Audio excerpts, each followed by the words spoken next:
Firebirds, and we are finally back, hopefully crossing our fingers for a full 9 innings after only 4 innings of baseball in the last 3 days. Dylan, it's been unreal. We've been wanting an off day all summer long, and now we've had too many days off. And tonight, hopefully the weather stays clear here from Whitehouse Field because it is foggy tonight. I don't want to get anybody's hopes down. Good news is we are field level, right behind home plate, and it's clear, but definitely fog around the area here in Harwich. It's the same element of Mother Nature that derailed Orleans' game against Chatham just 2 nights ago, a game that didn't even get through 4 full innings. So hopefully the fog stays clear and Orleans and Harwich can do battle for the 4th time this summer. Orleans trying to pick up its first win of the summer against Harwich. That's right, 0-3 the record. 4 innings against Chatham until the fog just became too much. Meaning the sign of why the game was suspended. There was a foul ball down the right field line, and right fielder Jay Casey just had no idea where it was.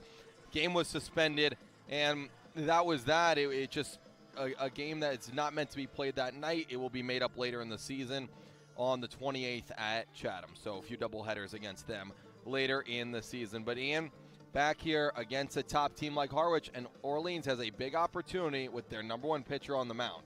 Daniel Levidia has been fantastic this season. Under a .5 ERA on the summer. That's the lowest in the league, and he's gotten through 4 starts, and with each one of them, seems like he's getting better and better. And his latest, a 10-1 win from Eldridge against YD just over a week ago, won a season-high 6 innings, 4 strikeouts, just 1 hit.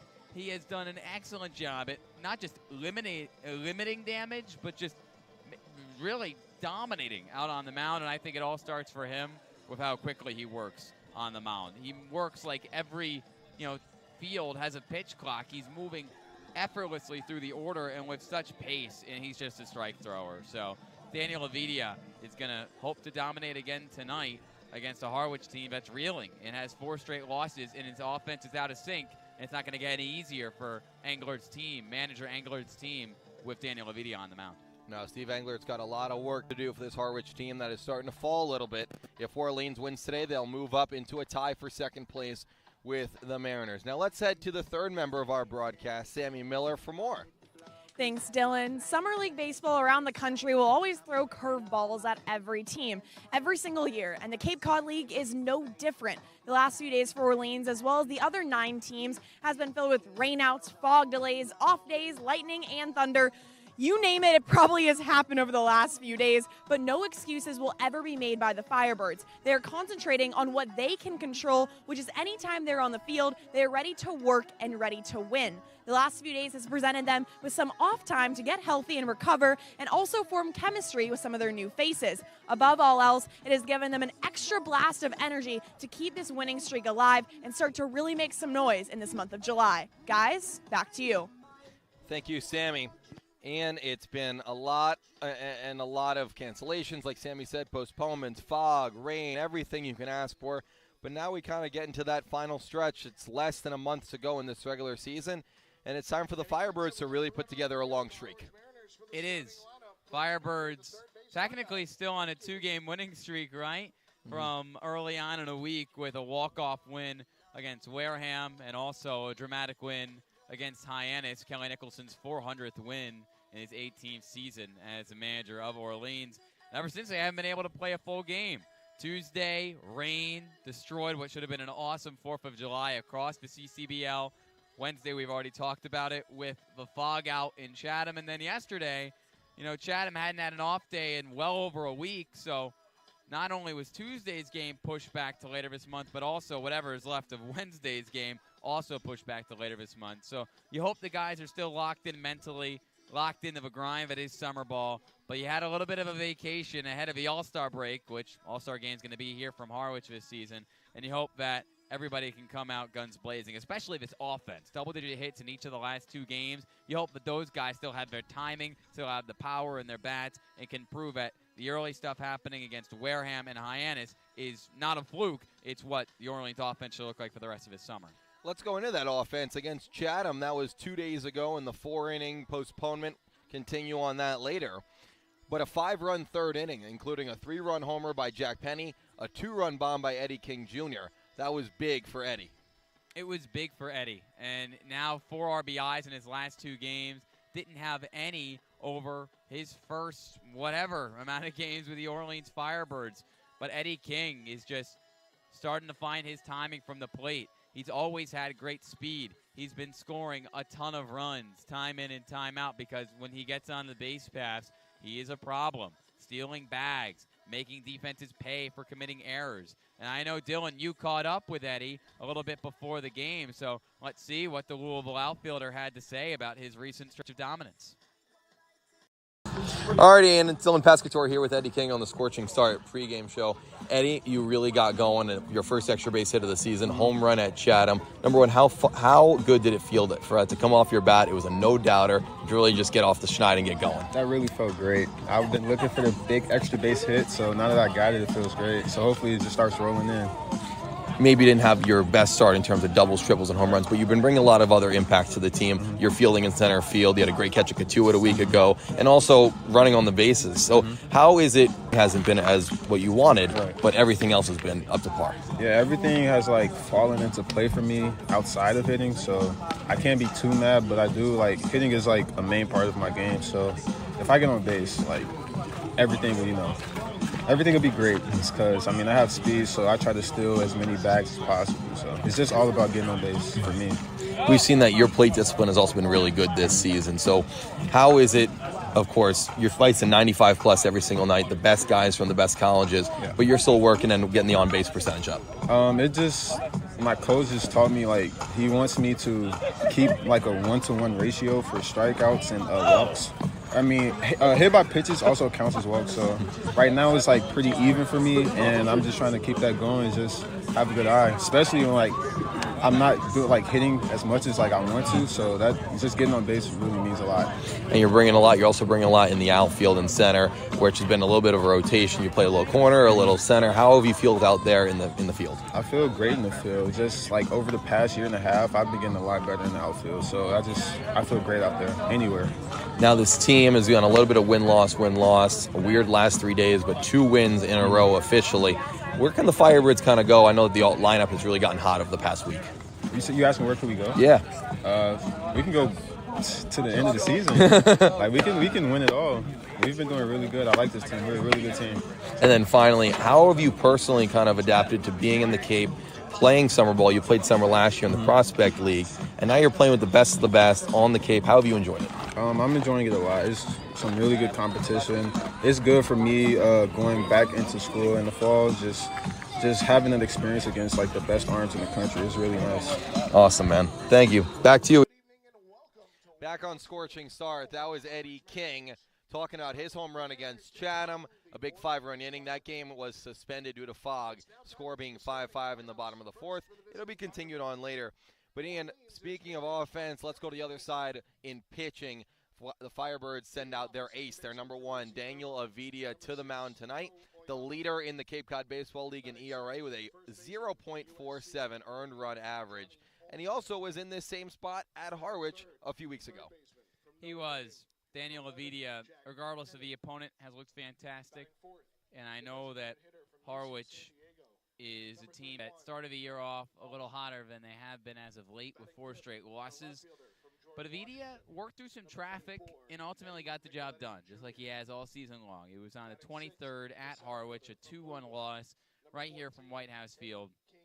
Didn't give up a run, gave up 2 hits, gave up 2 walks. If there's anything that has been a slight issue with Daniel, it's been just handing out a few free passes here and there, but you're getting really nitpicky at that point. Still, what is it, 8 walks in his last 3 starts, and that's in well over 15 innings of work. If there's anything you want to pick at with him, maybe that's the one aspect of his game. But, to face 17 batters and only allow 4 of them to reach base via hits or walks, still really, really good. And he has just been that way all summer long. Even if he is handing out free passes, he's not letting that deter him. He's getting right back, and he's dominating the next time up. Yes, and this Brewster, or I should say Brewster, that's who Harwich played the last 2 games, and they did not come out victorious in either game against the Whitecaps. It was kind of an epitome of what this losing streak is about for Harwich.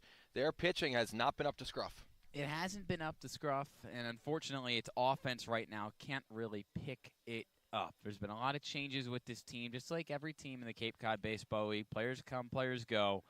The offense needs to pick up a pitching staff that hasn't been able to get it done as of recently, and they certainly have the names to do it. I mean, I look at a couple of recent additions for Steve Engler's team who need to take control of this lineup, and I see 2 Virginia players, and Ethan Anderson, and another player who's not in the lineup tonight as well, but Anderson specifically should be the anchor of this lineup.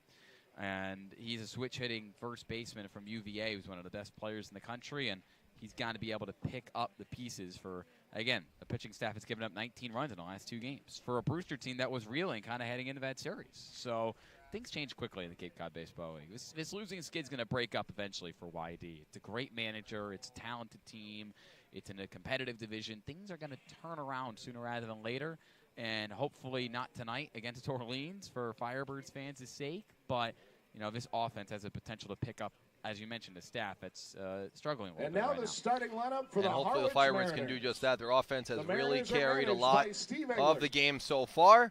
We'll see if the offense can continue Leading off, on the center tonight. fielder However, from on the other UF side, starting number for the 36, Harwich Chico. Mariners, out of Grayson College, JUCO.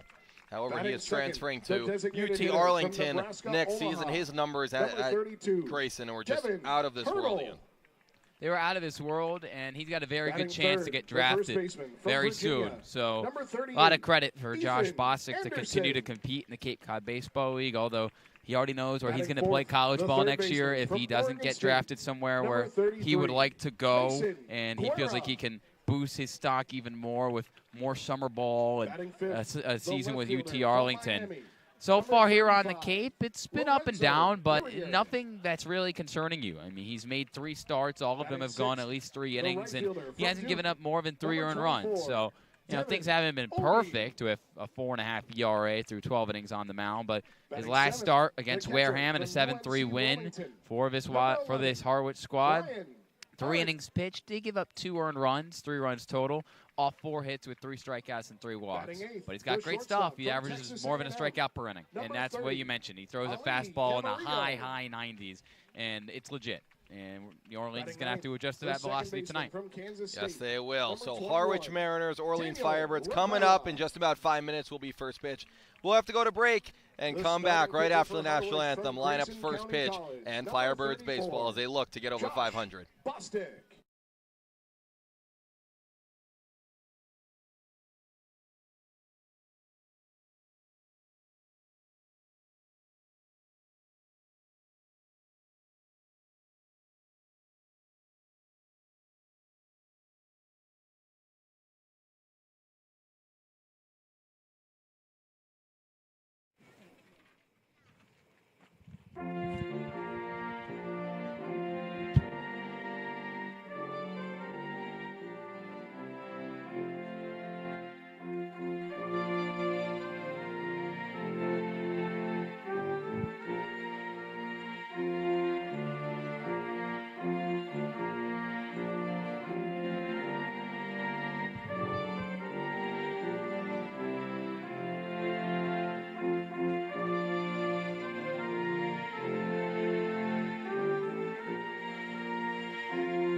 Back here on Scorching Start, it's Firebirds baseball. Orleans takes on Harwich in game number 21 for the Firebirds. Anthem's done. Kids are running off the field. We got some interesting uniforms as well. It's a Friday, Red Friday tonight for Harwich. Red jerseys for them with a beige-colored pants and, of course, their camo hats on a Friday. Orleans goes with the black jersey with the white numbers, white lettering, white pants, of course, and cleats of their choice. And we got a new name in this Orleans Firebirds lineup as well at the 9 spot. So let's read over 1 through 9 for the Firebirds. Sure. All starts with Joe Oyama, who is one of the best in the league in terms of batting average. Leading off, playing second from UC Irvine. Batting second, Johnny Olmsted, the first baseman from USC. Batting third, Jack Penny, the third baseman from Notre Dame. Batting fourth, the designated hitter from UC San Diego, Matt Hallback. Batting fifth, the left fielder currently in the transfer portal, Eddie Micheletti Jr. Batting sixth, the man you interviewed pregame, the center fielder from Louisville, Eddie King Jr. Batting seventh, the catcher from Georgetown, Owen Carpellotti. Batting eighth, the shortstop transferring to Florida State, Drew Farrow. And rounding out the order, not Jake Casey like it was posted on the lineup from Kelly Nicholson pregame on Twitter. It's actually Colin Tuff, the right fielder, transferring to Tulane after 2 seasons with Virginia. That's the lineup tonight for Kelly Nicholson's crew. Tuff bats ninth. He gets the insert into the lineup right off a super regional appearance against Duke. And the starting pitcher for Harwich is Josh Bisick out of Grayson College. He'll be transferring to UT Arlington next year. His stats have been pretty good so far for Harwich. Nothing crazy, but serviceable. 12 innings pitched, 14 strikeouts, a 4.5 ERA. His numbers at college this year, 103 strikeouts in 60 innings and 2/3, 38 hits, 17 earned runs. He also has earned the title of some of the fastest pitches so far this season, according to the Cape Cod Analytics team. 98 miles per hour with the fastball. He's earned number 3, number 4, and number 5 of the fastest pitches thrown this year. The Firebirds actually own number 1, Ian. Yes, they do. Grayson Carter, the rising junior from Vanderbilt, who did pitch in that Wednesday game against Chatham, and I guess would probably pitch again if he's still with Orleans. Hopefully he is a couple of weeks from now when that game is resumed, and he has to come back into a first and second situation with 2 outs in the bottom of the 4th inning, thanks to Mother Nature and fog, which canceled the back half of that game on Wednesday. Grayson Carter throws heat, but you and I were talking about it during the day. Doesn't matter how hard you throw the baseball, especially in today's day and age where when guys are taking BP and they're using these machines, you can replicate velo like that any place, any time. But how does the pitch move? Is it always landing in the same spot? Is it flat? Does it break left or right, up and down? You know, that's the big thing with Bostic. He's got all the measurables. TrackMan, they love him. But can he vary up his pitches, work through the count multiple times, and have that fastball look a little bit different every single time? See if he can do that against Joe Oyama, the leadoff hitter, the lefty for the Firebirds, his 11th straight game at the leadoff position. Let's go through the defense for Harwich. Lorenzo Carrier in left, Humphrey in center, Obi in right. From third to first, Guerra, Camarillo, Rivera, and Anderson aren't doing the catching for Bostic. Oyama to the box, both feet in. Bat waggling above his shoulder. We're ready to go on a Friday night from Harwich. 6:32. First pitch from Bostic is a fastball swung on and fouled away by Oyama. 6 hits in his last 12 at-bats for the lefty, along with 3 RBIs in his last 2 games. He's now fallen, oh no, Ian, to second in Cape Cod Baseball League in terms of batting average. The 0-1 is outside for a ball. Derek Bender is nobody who you should be ashamed to be behind. Hitting .434 to start the summer with Bourne, one of the best hitters in the country of Coastal Carolina. The 1-1 from Bostic is another fastball, another one outside for a ball. Oyama will always drive pitch counts up, getting counts to 2-2, 3-2. Very selective at the plate, and it's really helped him as well with his on-base percentage. Has more walks this summer than strikeouts. The 2-1 is lined right field side, but foul. A good swing out of Oyama. And for people who've watched Bostic this year, the fastball's been great, and it's been getting a lot of his outs, but at times the off-speed can get him in trouble. That's the thing. If you want to be a big-time pitcher at the next level, you need more than that fastball. The 2-2 goes with the curveball. Oyama just gets a piece. He waited on it, lunged toward the ball, and got almost near the knob of the bat just to foul it off and live another day. Oyama, an on-base streak that stretched ever since his second game with the team. 2-2 fastball driven into left center field. This one is going to get down into the gap and roll to the fence. Oyama to second. A leadoff double for the leadoff man of Orleans. It's just what Joe Oyama does. Puts the ball in play. A lot of times into the infield, and then he tries to use his speed to beat out throws from second, third, or short. But there he shows you the power. You know, he moved to the United States a few years ago. He was only 140 pounds. He's a slap hitter. He couldn't do that. Went to the gym, went to work, 170 pounds now. He's hitting baseballs for extra base hits. He's got a double to start off this one. Johnny Olmstead, the next batter, pops the bunt up right in front of home plate. Arendt will make the catch. One pitch out for Bostic on the second batter of the game. Olmstead looked to move Oyama over to third. He popped it up on the high fastball. One out for Bostic, his first one of the night. It's unfortunate. You know, his team practices bunting so much, Orleans does, and is in-game done a very good job with laying down bunts, playing situational baseball, manufacturing runs. Johnny Olmstead's been one of the best on this team at doing that. Can't catch a break there. Jack Penny, the lefty, into the box, batting third for Orleans. Oyama off second. First pitch is fouled, left field side, out of play. Penny with a 3-run home run 2 nights ago against Chatham. Got Orleans' offense on the board, made it from a 2-0 deficit to a 3-2 lead. Drove it into right center field and just over the wall at Veterans Field in Chatham. The 0-1 to Penny is high. Oyama dancing off second. Another extra base hit for Oyama. That OPS just continues to climb. Unfortunately, that home run won't go in the scorebook for Jack Penny until the second half of that Chatham game is continued on the 21st of July. So still just one on the year. The 1-1 is a swing and a miss. So if he hits a home run now, is it second or the third? What are we going with? I guess for consistency's sake, it's his second, but really it's his third. And I think hopefully he feels that way from the plate because heading into that Chatham game, he was 0 for his last 12. Starting to get hot. Oyama dancing off second. Looked at closely by Camarillo and then looked back by Bostic as he steps off. There was fog about an hour before the game here at Whitehouse Field in Harwich. It's cleared up, and that was mostly in right field, but not creating too much of an issue. The 2-2 outside. Penny working the count against Bostic. Orleans has seen plenty of fog this year. Whether it was the extra innings win at Yarmouth Dennis or just 2 nights ago at Chatham. That's the Northeast for you. Count 2-2. Penny fouls it down the line of right field.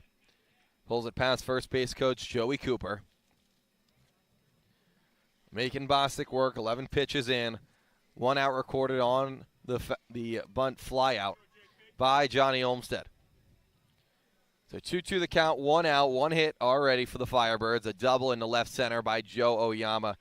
His first extra base hit in a couple of games since June 27th in a 3-2 win against Brewster where he doubled. The 2-2 lined right at second base on a hop. Thrown to first by Rivera. Moving to third is Oyama. Over to the batter. From UC San Diego. Not many guys I'd rather have in a situation at Hallback. Been an on-base machine as of late for this team. And Joe Oyama at third. 2 outs, runner on third, Oyama. By for ball 1. .471 is the on-base percentage. Very selective at the plate. Will not chase much out of the zone. 1-0 pitch is out. Slow pitch. Hallback was early on it. Pulls it almost into the Harwich. Off speed is Guerra. Playing third base tonight. Batting cleanup for the Mariners. 1-1, 2 out. Scoreless game in the bottom of the first from Harwich. Pitcher is ripped to left. Back goes Micheletti, and he makes the catch. Hard contact, no problem for Eddie Micheletti Jr. Avidia gets through the first, allowing nothing but 1 runner. We'll go to the second, still scoreless here from Harwich.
Back here on the Birds Broadcast Network, it's Dylan Pescatore and Ian Nicholas on the Birds Broadcast Network. We go top two between the Mariners and the Firebirds. Ian, a good inning for Daniel Avidia. He works around the error by Joe Oyama, and now the Firebirds come up for their second time tonight. He's just unflappable, and he throws strikes. I mean, 8 pitches, 7 strikes.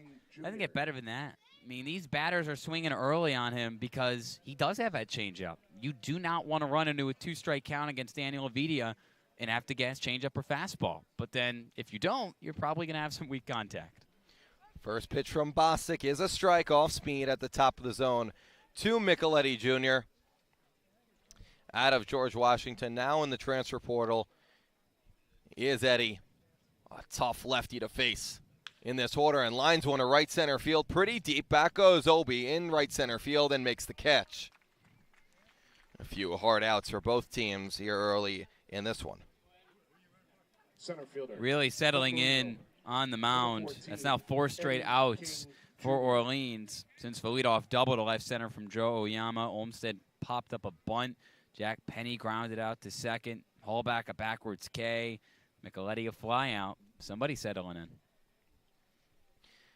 Bostic now has to face Eddie King Jr. You heard him on the Scorching Start pregame show, our interview. Takes the first pitch, curveball for a strike. A home run against Chatham that capped a 5-run third inning in that suspended game.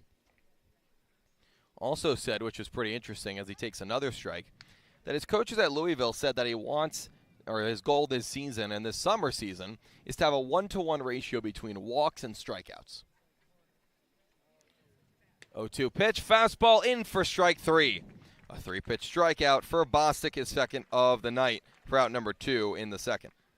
I guess Eddie's going to have to walk at some point later in the game to even that out.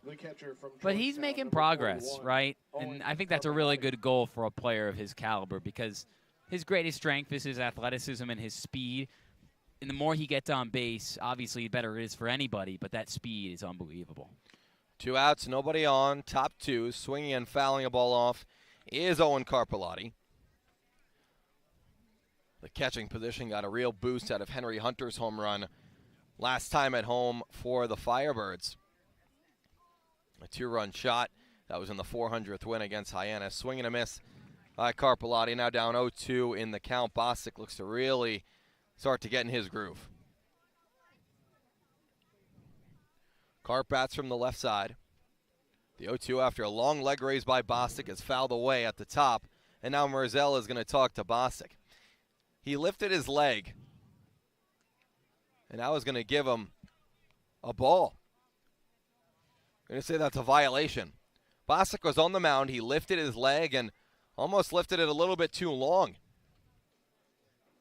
I'm going to call that a violation and give Carpellotti an automatic ball. So 1-2 is the count with 2 outs. Nobody on, top 2, no score in this one. The 1-2 pitch, swing on and missed.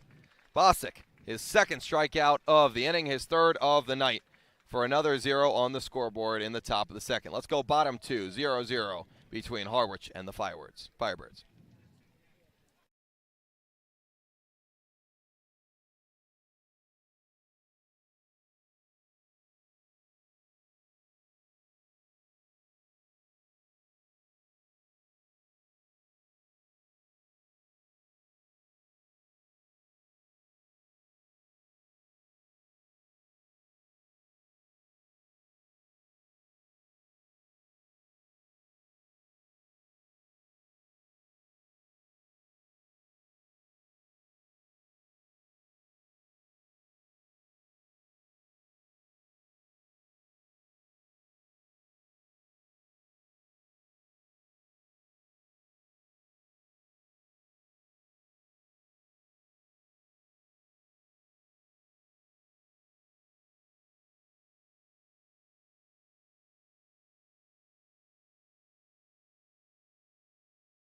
Let's go bottom 2 on the Birds Broadcast Network. Dylan Pescatore, Ian Nicholas.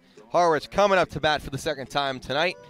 Firebirds with 1 hit, also committed an error in the bottom of the first, but overall it was the Daniel Avidia that we've seen, we know, we love in the first inning again. This game playing out very similar to how the last game played out between these two teams. Daniel Avidia doing his thing, but also the opposing pitcher and Bostic doing his thing, just like Andrew Armstrong did when he was still on this Harwich team. Avidia just attacking the zone early in counts, getting, competitive pitches in the zone and getting weak contact out of him, avoiding the barrel. Lorenzo Carrier is the first batter. Cuts on and misses at a fastball high in the zone. For the first pitch of the second for Avidia. A 9-pitch first inning. Ball goes high to Carrier out of Miami, batting 5th and playing left field for Harwich tonight. The 1-1 is on the ground to short. Farrow up with it, makes the throw over, makes it look easy for the first out of the inning.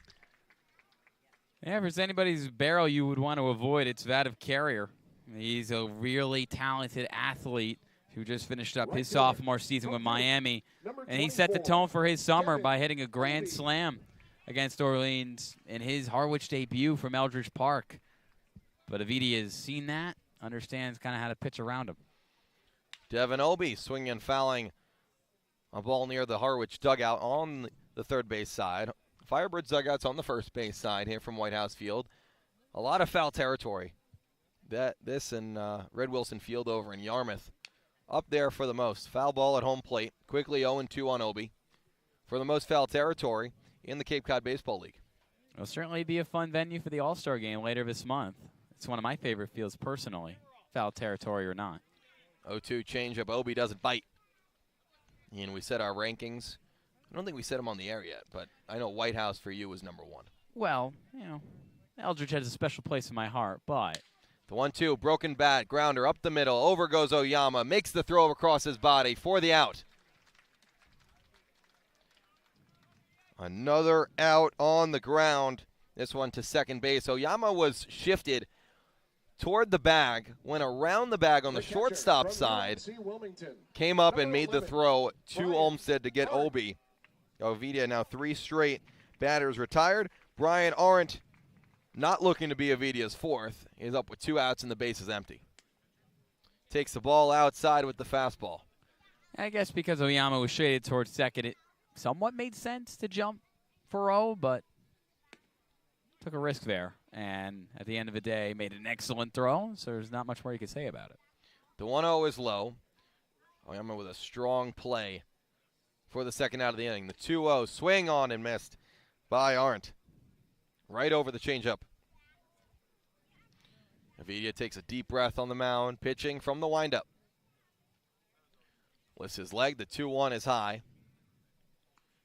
Arendt has played in all 4 games now between the Firebirds and the Mariners. He's caught in all of them. Not easy to say in this league. The 3-1 is low. First walk for Avidia is to the catcher, Brian Arendt, batting 7th. He will reach The shortstop from with Texas 2 outs. A&M. Number 30, That's what Harwich is going to need to do. Camarillo. Only 21 pitches for Daniel Avidia. Over 3/4 of them for strikes. You're going to need to continue to take that first pitch.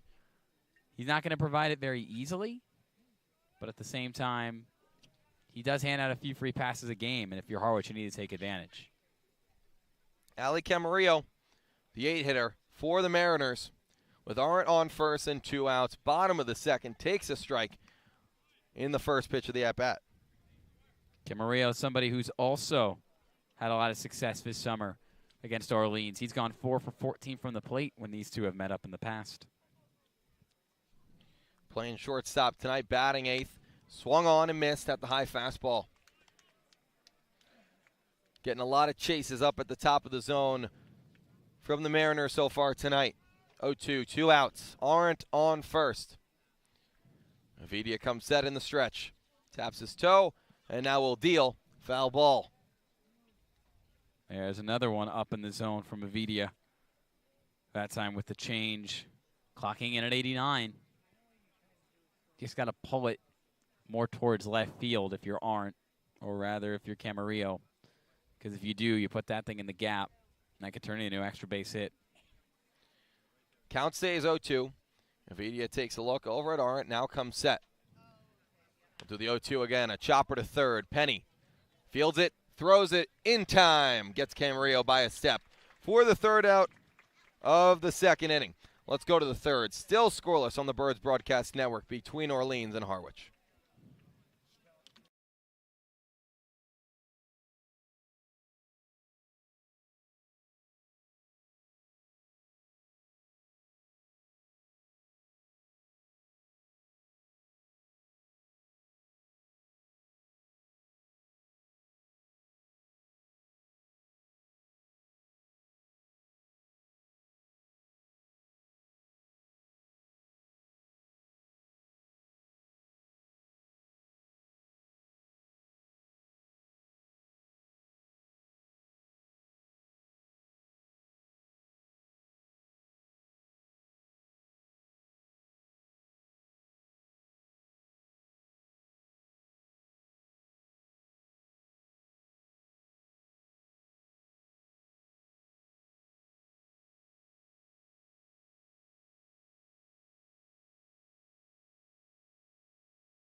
Who put themselves in harm's way to defend our Work. I'm Sammy Miller. The game remains scoreless heading to the top of the third.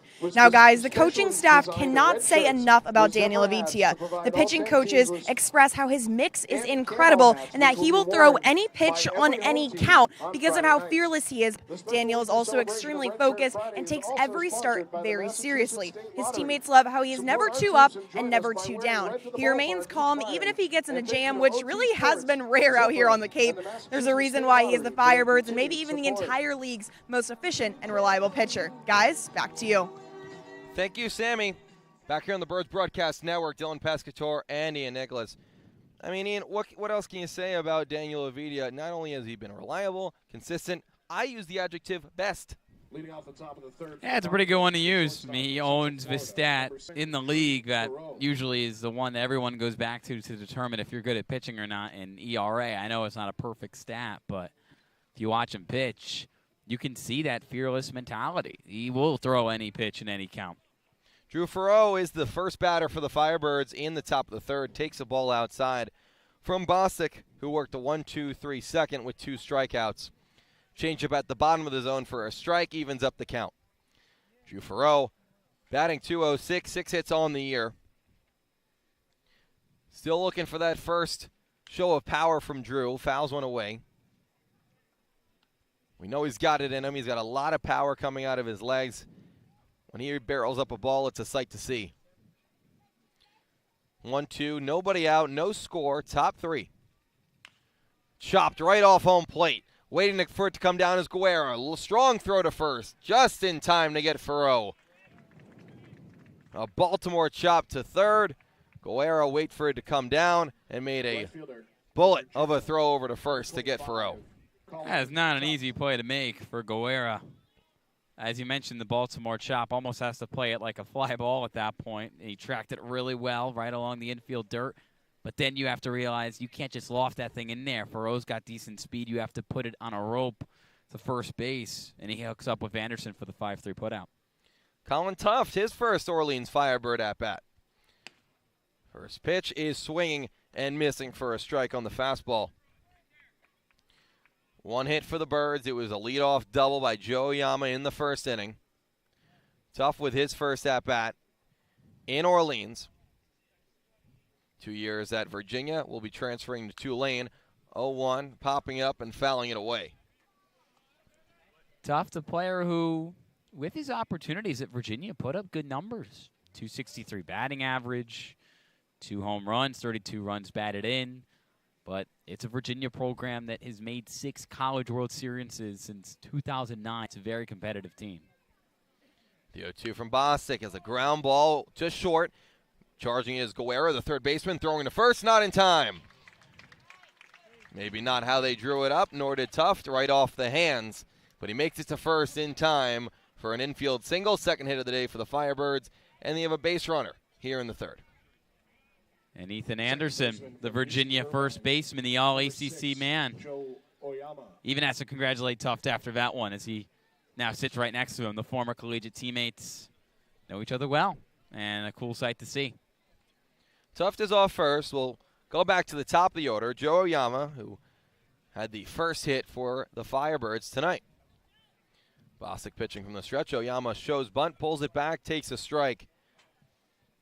Called by home plate umpire Jeff Merzel. The other umpires tonight: at first, Mickey Garcia; at third, Marek Gomez. Oyama's number is just outstanding in all aspects. Average, on base, a check over on Tuft. He's back in time. Coming in, .364 batting average, a .456 on base, .965 OPS. And still waiting for that first homer of the year. The 0-1 Oyama is at the top of the zone. It's called the ball. It would be a tough ballpark to get it done in. 400 in center, 330 in left, 330 in right in the corners. Whitehouse Field unforgiving. Not easy to go deep for anybody. Oyama's got a lot of power as well. Maybe you see him and you don't think he's a power hitter, but he can drive it into the gaps and has a lot of speed as well. Just like he did in the first. Tuft off first. 1-1 the count, 1 out in the top of the third. Oyama chops it foul, first base side. 7 home runs during his spring season with UC Irvine. Leads the league in triples.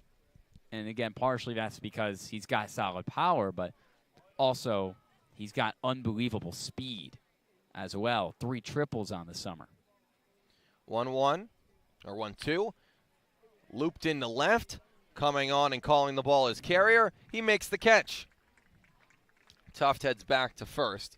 An emergency hack by Oyama as he just lofted in to left to the opposite field. Carrier was there for the second out. This game continues to play out very similarly to how the last game between these two did on June 23rd. In that one, the offense was hard to come by. 2 great pitchers duked it out. 2-1, Harwich won, and it was a scoreless game for both teams through 3. Tuft on first, 2 outs. Johnny Olmstead, the batter, takes the first pitch strike with the fastball. After Oyama doubled in the first, tried to move him over with a bunt, popped it up and caught by Brian Arndt, the catcher. Olmstead with multi-hit games in 3 of his last 4. The 0-1, Tuft on the move, is fouled, first base side out of play.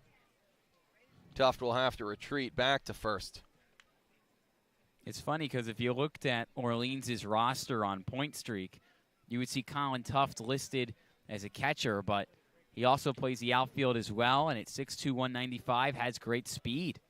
He stole 8 bags over his first 2 years at Virginia on just 11 attempts. A lot of right field and left field for Virginia this year. Olmstead goes down swinging. Bostic with another strikeout, his first of the third, his 4th of the game. We stay scoreless on the Birds Broadcast Network as we go to the bottom of the third.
Bottom third, scoreless game between the Harwich Mariners and your Orleans Firebirds.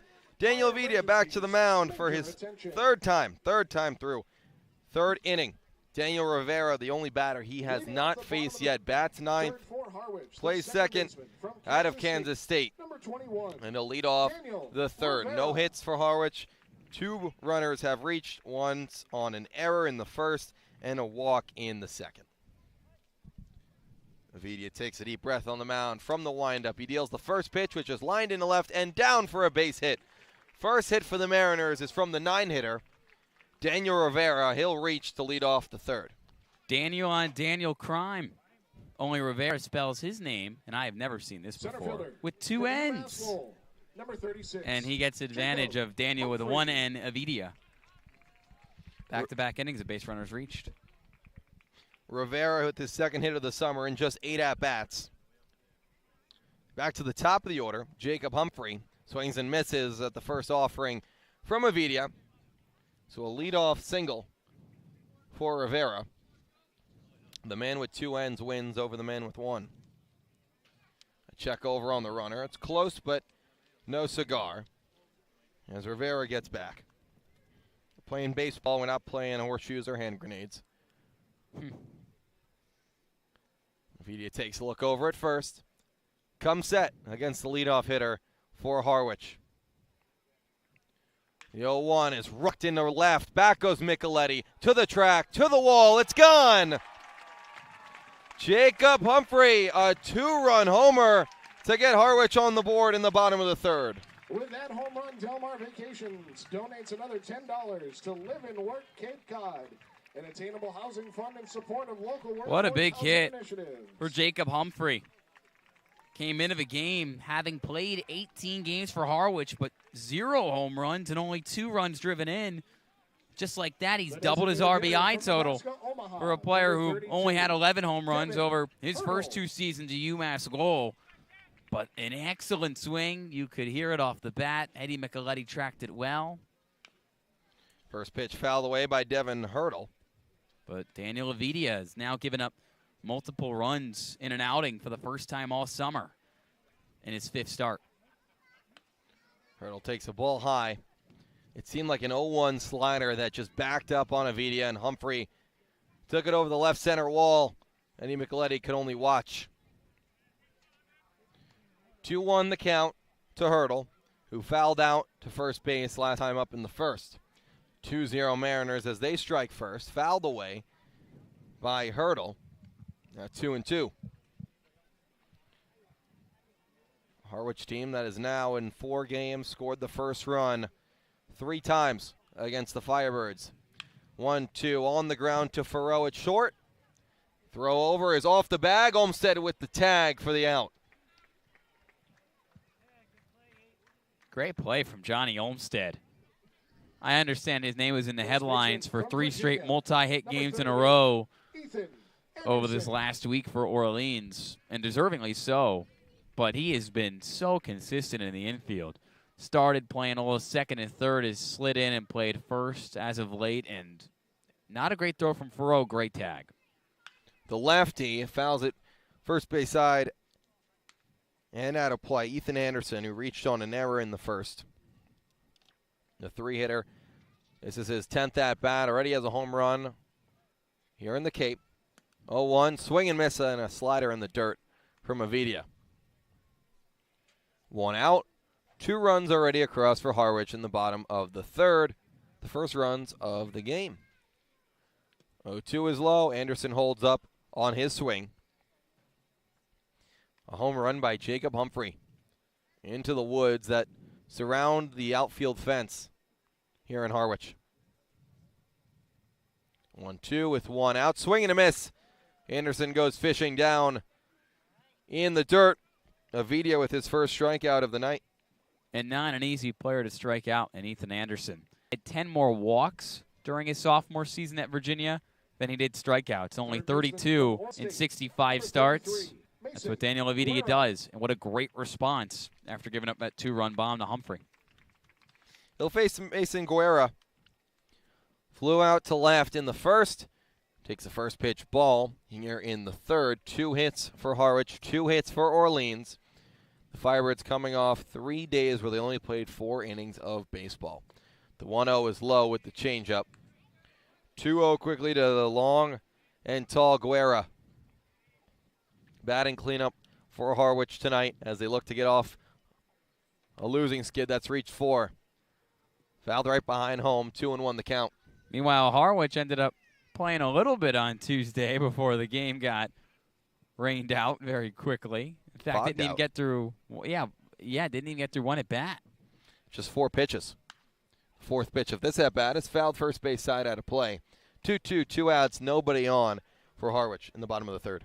And then they were able to play not only Wednesday but also yesterday too, in the makeup for Tuesday's lack of a game. So this is a Harwich team that's lost 4 in a row but is playing. 2-2, ground ball up the middle, going to be a tough play. There is no play, a single for Guerra. Third hit of the inning for Harwich, their third of the game as well, as Guerra reaches with 2 outs. Yeah, this is definitely a little surprising for Daniel Ovidio, who very rarely allows multiple base runners to reach in one inning. In fact, his whip, walks and hits per innings pitched, headed into tonight was exactly 1.00. 2 outs, runner on first is Guerra. Lorenzo Carrier grounded out to short in the second. Takes the first pitch ball. That's another thing that's been a little bit off tonight, and has been Ovidia has not thrown a lot of first pitch strikes. Off the hands to Oyama at second. Throws to first for the third out of the inning. 3 hits for Harwich, 2 runs on a 2-run home run by Jacob Humphrey. Puts the Mariners up 2-0 as we go to the fourth here on the Birds Broadcast Network.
Incredible through 3, 4.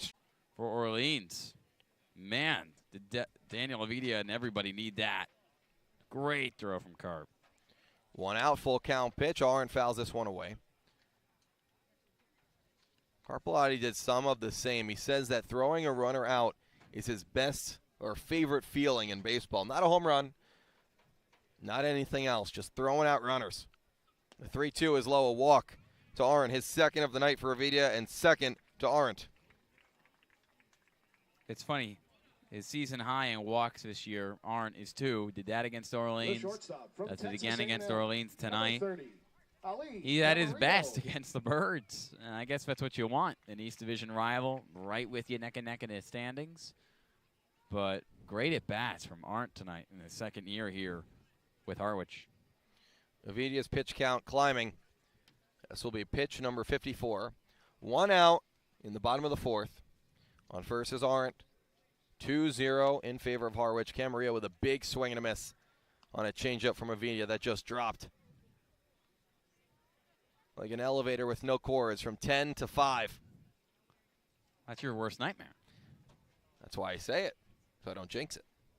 Dylan hopped in his first elevator in how long? A few weeks ago? A few months. 0-1 is high, 1 out. Bottom 4.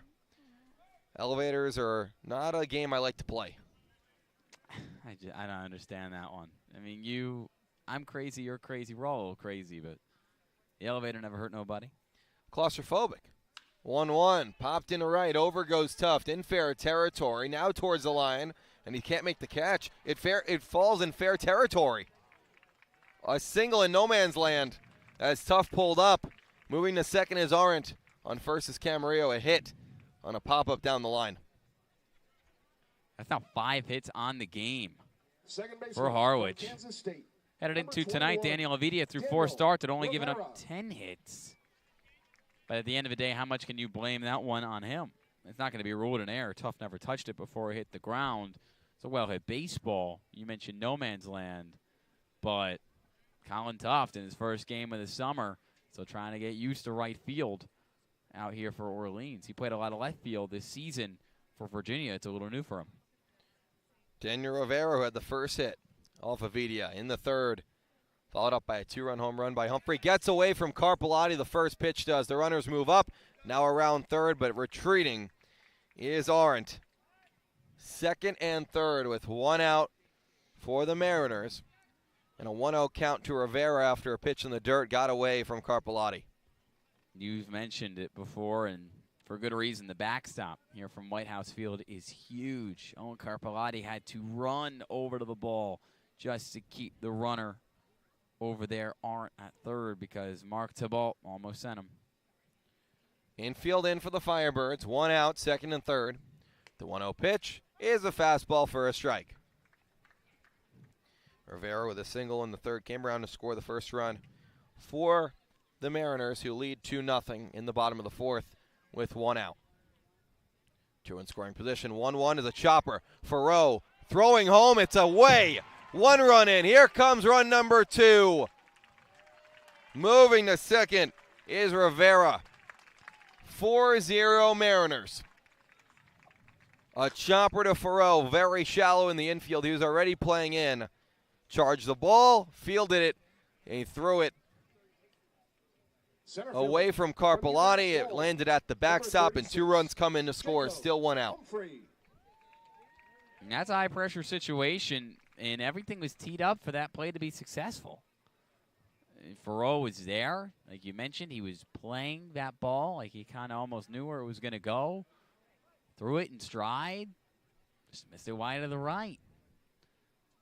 Owen Carpellotti did everything he could, but the backstop burned him. Up the middle, for a base hit goes Humphrey. Around third, getting the sign is Rivera. He will score. A 3-run bottom of the fourth for the Mariners. They now lead 5-0 over the Firebirds. The designated hitter. When it rains, it pours. It's been a tough 2 innings for Daniel Avidia, and Owen Carpellotti knows it. He knows that not all the damage has been the fault of the rising junior from Grand Canyon. He understands he needs to settle him down right now because if he doesn't, a Harwich lineup, which has been waiting to get back on track for a few games now on a 4-game skid, is just going to continue to do damage. Crooked numbers in each of the last 2 innings. So they ruled it an E6 on Farrow as his throw escaped the glove of Carpellotti by about 5 to 10 feet. Threw it wide. Coming to score was Arendt and Camarillo. Rivera just scored on the RBI single by Jacob Humphrey. Avidia, after a mound visit with Carpellotti, will face Devin Hurdle. Still 1 out in the bottom of the fourth. Harwich up 5-0. An inning that has really gotten away from the Firebirds. First pitch is a strike to Hurdle, 0 for 2 on the day. Humphreys at first. 6 hits for Harwich. 3 in the third, and now 3 here in the fourth. Avidia fires an 0-1 pitch. Almost got through the legs of Carpellotti, but just kept within range to keep Humphrey at first. And imagine how much more difficult it would be to get out of this inning if you're Daniel Avidia. If Owen Carpellotti didn't throw out Devin Obie after his leadoff single. You've got 1 out on the board. You've got an opportunity to turn a double play here if you get lucky. Carpellotti from his knees threw out the runner at second base. The 1-1 is high to Obie, the righty out of Nebraska Omaha. Avidia's pitch count up to 63. And that's the pitch that'll come right now on the 2-1 pitch. A swing, did he go? He did. Obie swings and misses at the changeup low in the zone that touched the dirt. 2-2, 1 out. Humphrey on first after an RBI single. 2 innings that the Mariners have really needed for their offense. That has been struggling the past 6 games. 2-2 with the runner going. Strike 3. Carpelotti's throw is offline. Obi swings and misses at a ball high in the zone for strikeout number 2 on the night for Avidia. Out number 2 in the 4th. Moving to second on the stolen base is Humphrey. What a game for Jacob Humphrey. Came into the game hitting under 200 with only 2 RBIs through 18 games with Harwich. He's got 2 hits tonight. Both of them have driven in runs, a home run, his first of the summer, and a stolen base for a player who's been really productive over the last 2 years with UMass Lowell.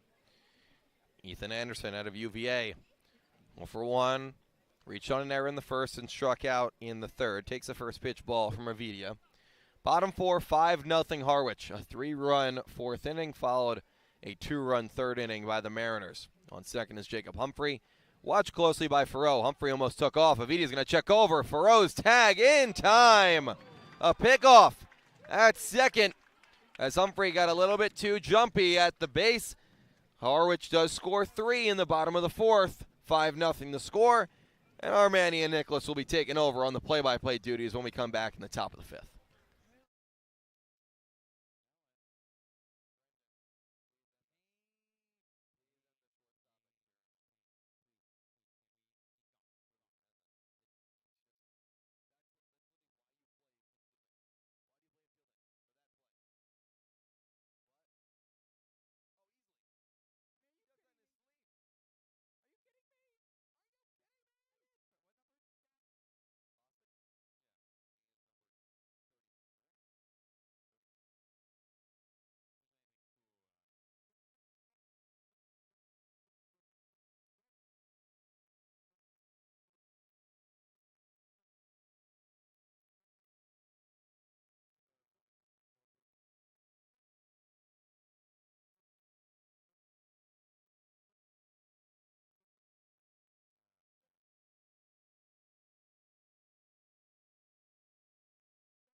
Back on the Birds Broadcast Network in the top of the 5th. Thanks so much for joining us from Whitehouse Field in Harwich. Ian Nicholas joined alongside Dylan Pescatore.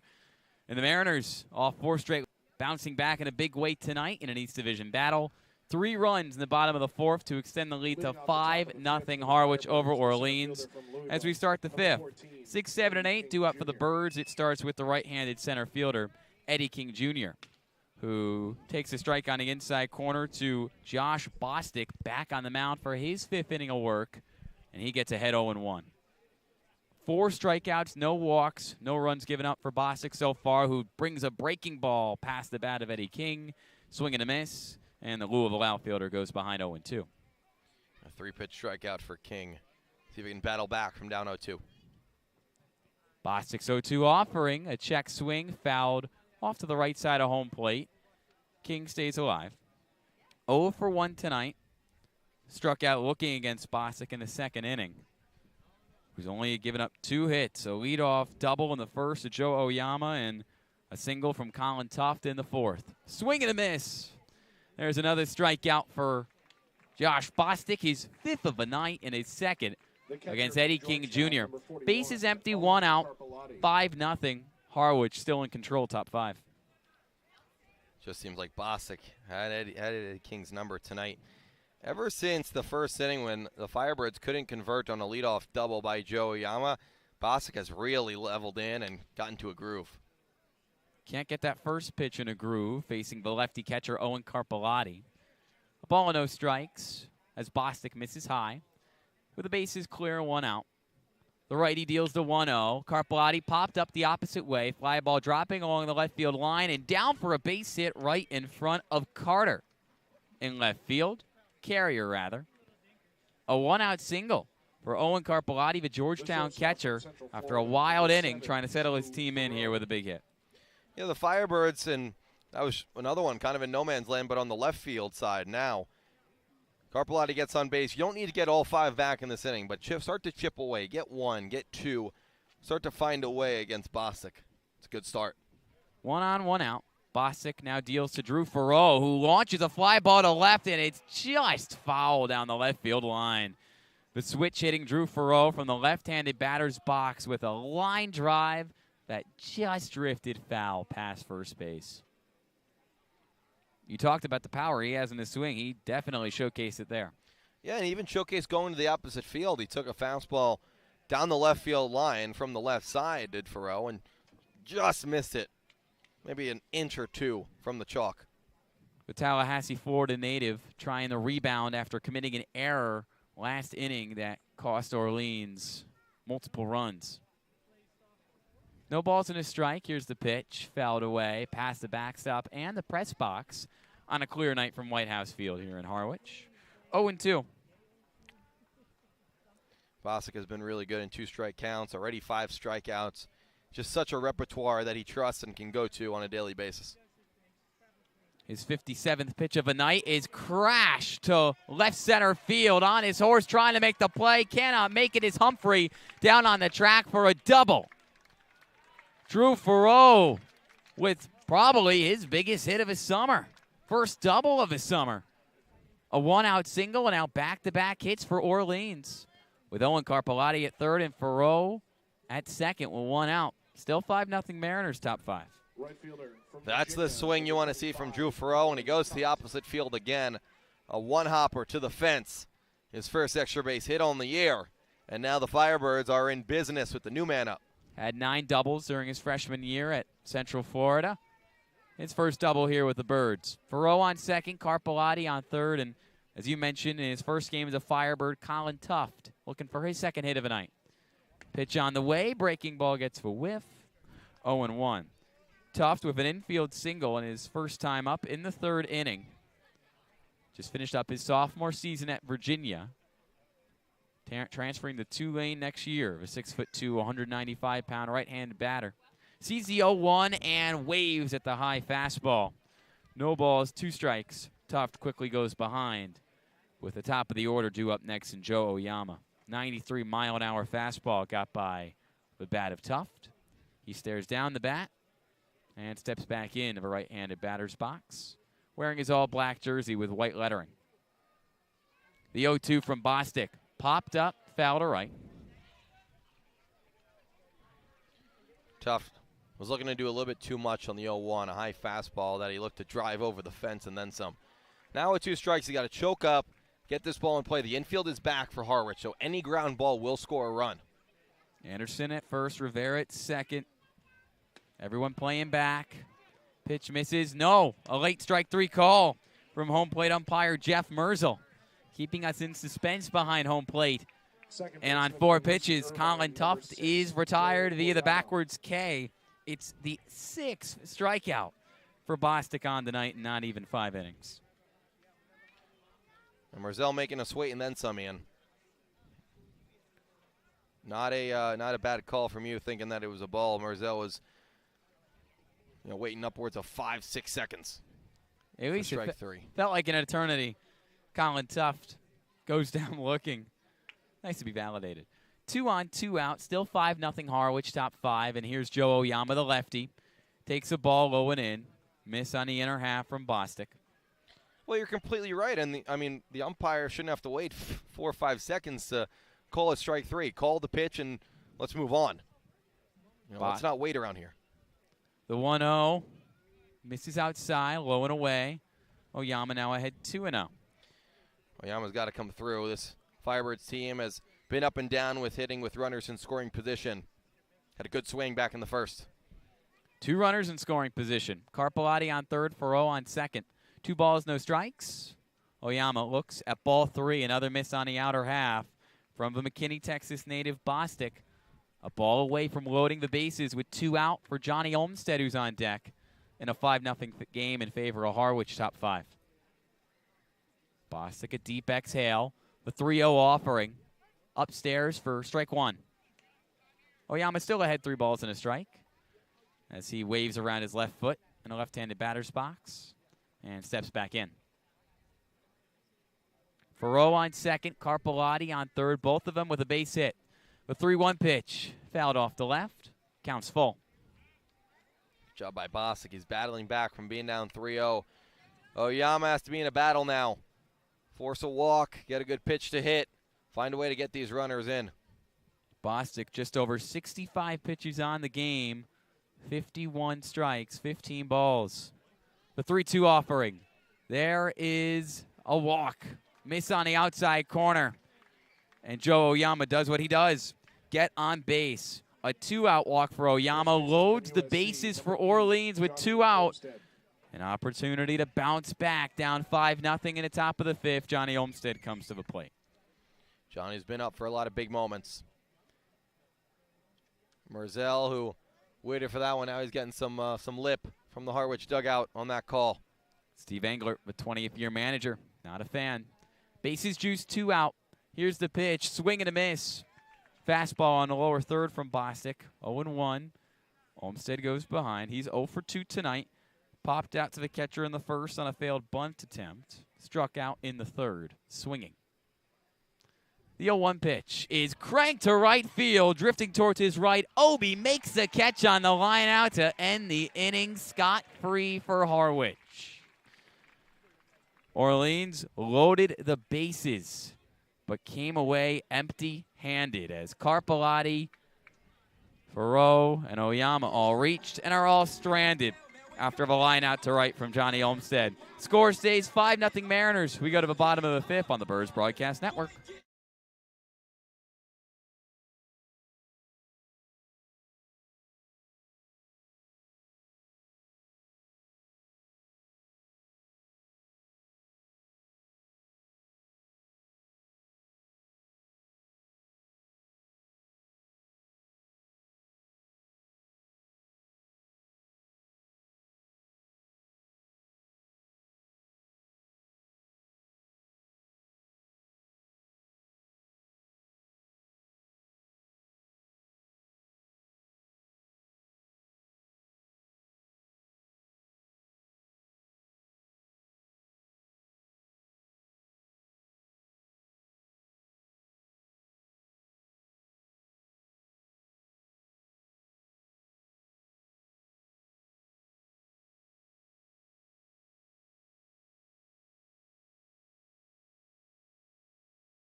Bottom of the 5th on the Birds Broadcast Network. Orleans stranded, the bases loaded in the top of the inning, so still a goose egg for the Birds, trying to keep a goose egg on the board for Harwich.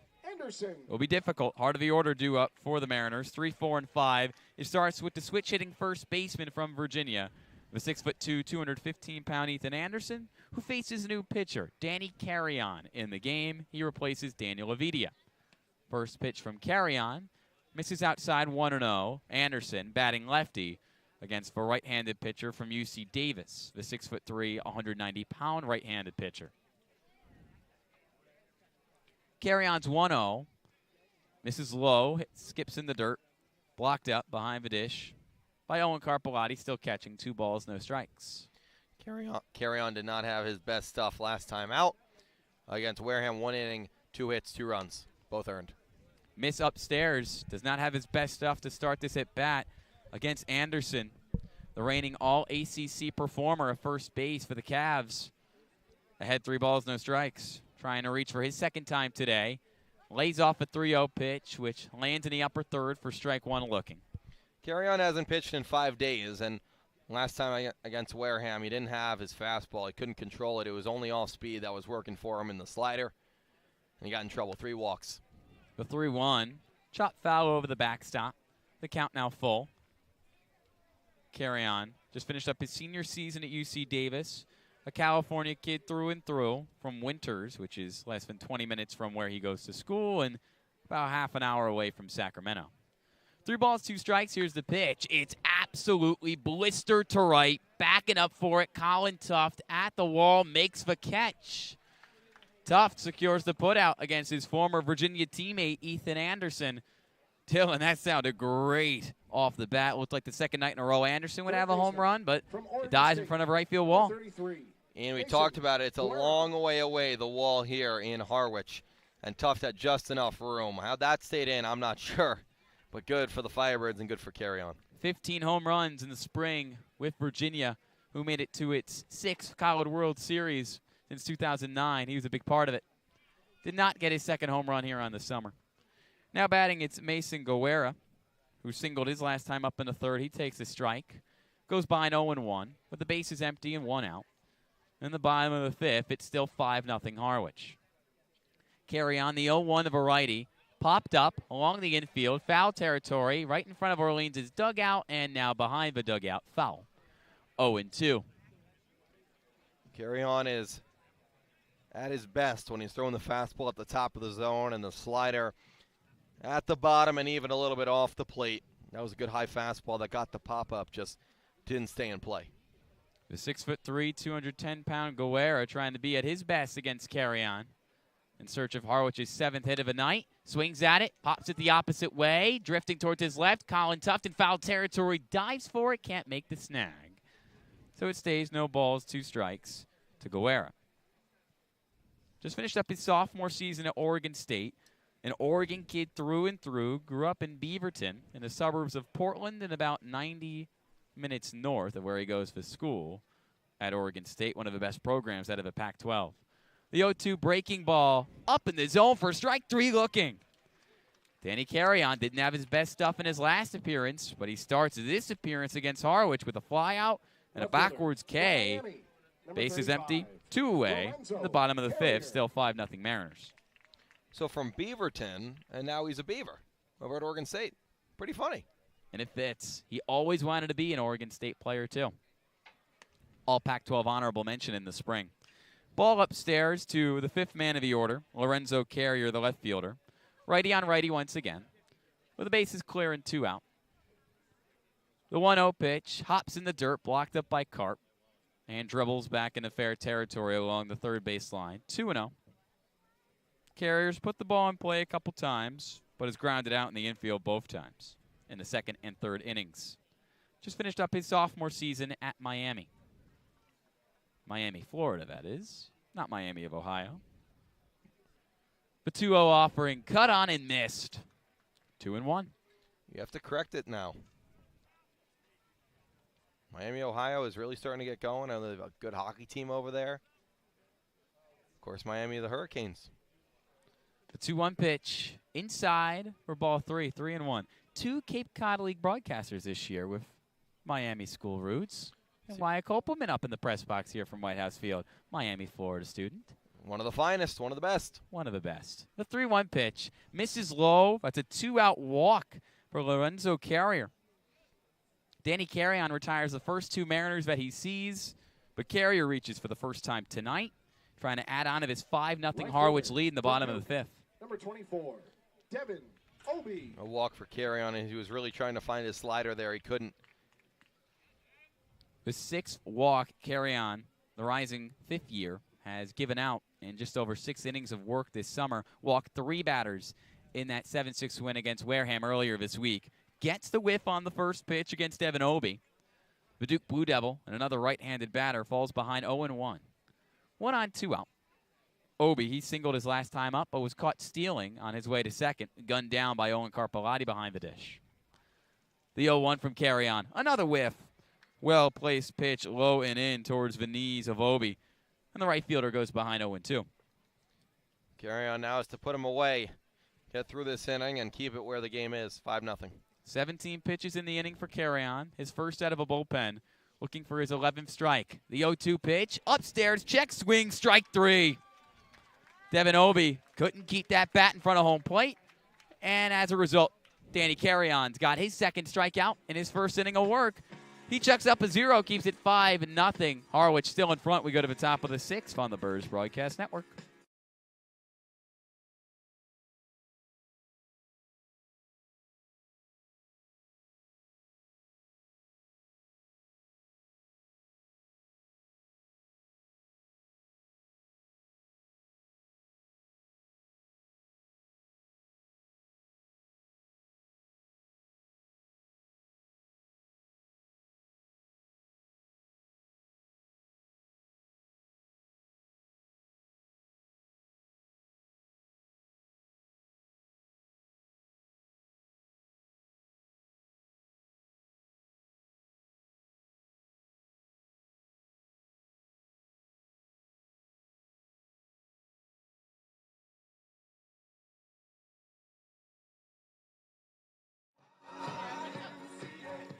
Welcome back to the Birds Broadcast Network. I'm Sammy Miller. Harwich is currently up 5-0, heading to the top of the 6th.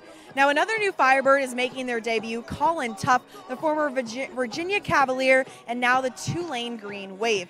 His former Virginia teammate, Justin Rubin, who is now heading to Pepperdine, made a splash in his debut a few games ago in the walk-off victory, and Tuff is hoping to do the same.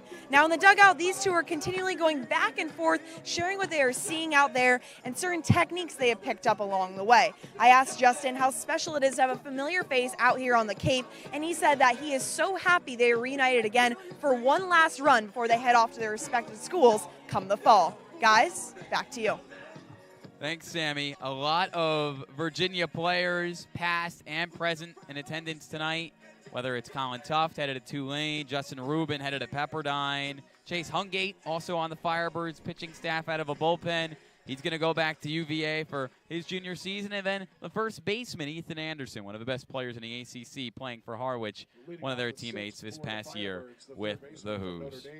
3, 4, and 5 due up for Orleans. It starts with the left-handed third baseman, Jack Penny. He faces Josh Bostic, still on the mound for inning number 6.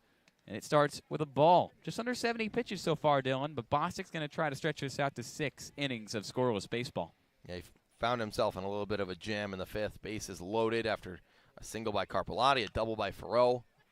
Penny pops a pitch foul, 1-1.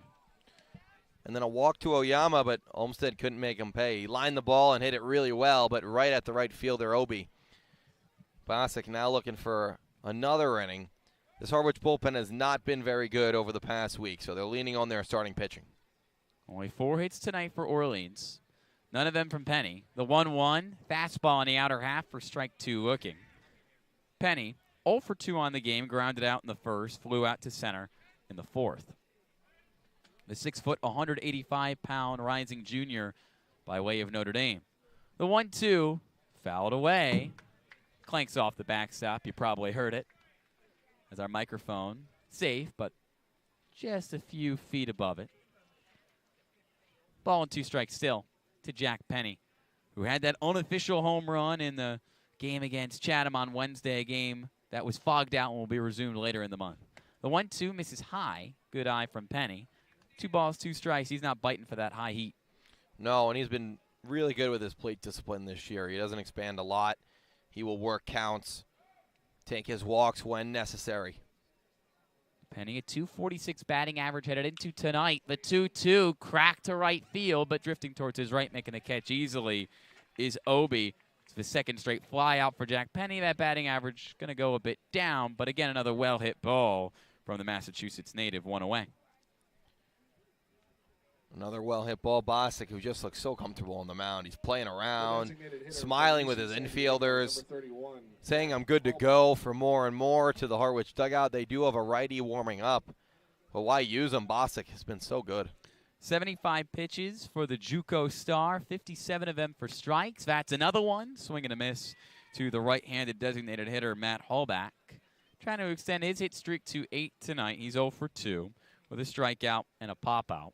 Bases clear, 1 out. Top 6, 5-0 Mariners. 0-1 pitch, fouled away just off the right side of home plate. And the California native Hallback falls behind 0-2. The fastball just overpowering from Bostic. It looks like it's getting better and even with more velocity as the game goes on. Bostic over 100 strikeouts during his last JUCO season. The 0-2. This is up and in for ball 1.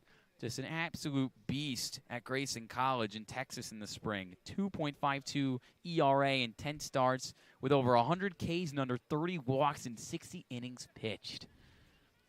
The 1-2 pitch popped foul to right. That's a reason why Bostic is getting serious consideration for the MLB draft in just a couple days, although he is committed to transfer and play at UT Arlington next season if he decides to continue his collegiate career. 1 ball, 2 strikes. A high, slow leg kick in the pitch.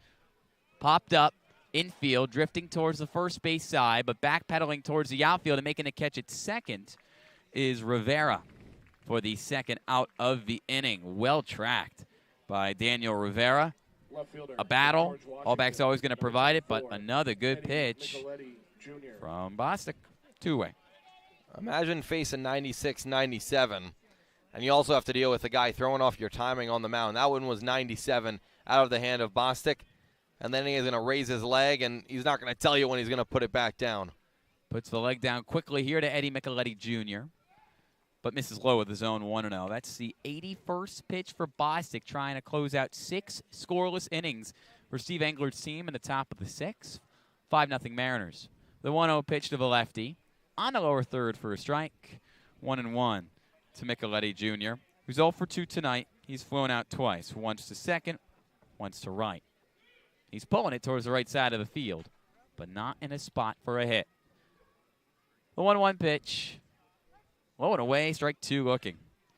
The best part about Bostic, even though he has a high pitch count right now, it's been a lot of strikes. This will be pitch number 84, and 63 of them have been strikes. Bases clear, 2 out, 1 ball, 2 strikes, 1 strike away, doesn't get it. Micheletti with a foul ball off the press box here from Whitehouse Field. And it falls back into the field of play. Off the light pole. You never see that. Wow. The lights turned on. 70 degrees and hazy on a Friday night from Harwich. Second trip this summer for Orleans to Whitehouse Field. Lost 2-1 here on the 23rd. In a very quick game. I don't even know if the lights were on. The 1-2 pitch. Smoke down the left field line, foul. Gets by the hands of hitting coach and third base coach Max Fesky. Still a ball and 2 strikes. Yeah, he will always battle up there. Loves going to the opposite field as well. The 1-2 on the way, and another foul ball. Eddie Micheletti with the pitch count continuing to rise up the ranks for Bostic. Over 85 pitches in 5 2/3. Micheletti in the all-black jersey, white lettering, red trim, white pants. Steps back into the left-handed batter's box, still behind in the count. Another 1-2, another foul ball over the press box. He's making Bostic work for his 6th shutout. Bostic's had everything go his way. He's retired 5 in a row since giving up back-to-back hits in the 5th inning to Owen Carpellotti and Drew Farreau. Another 1-2 pitch. Fastball that he tried to crank in there and missed the bottom of the zone and also missed his catcher as well, and Arendt. 2 balls, 2 strikes. Tried to overthrow that one a little bit. Another 97-mile-an-hour pitch. That's where Bostic is topped out at today on the mound. His stuff has been filthy. 6 strikeouts, 1 walk. 4 hits given up in just 6 innings, trying to keep that 0 in the run column as well. 5-0 Harwich, top 6. Bostic for 2-2.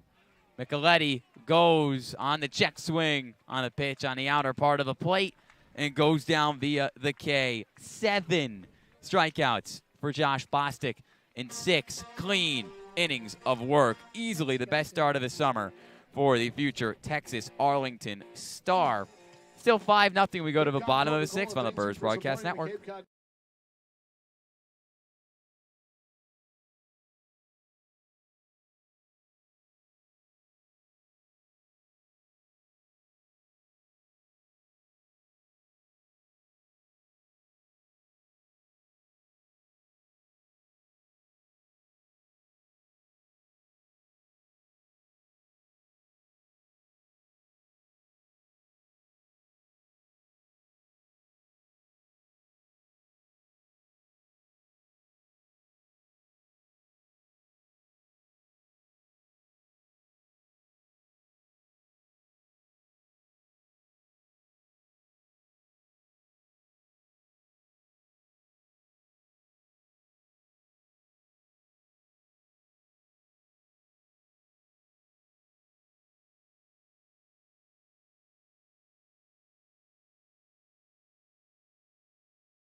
Bottom of the 6th on the Birds Broadcast Network. Ian Nicholas joined alongside Dylan Pescatore.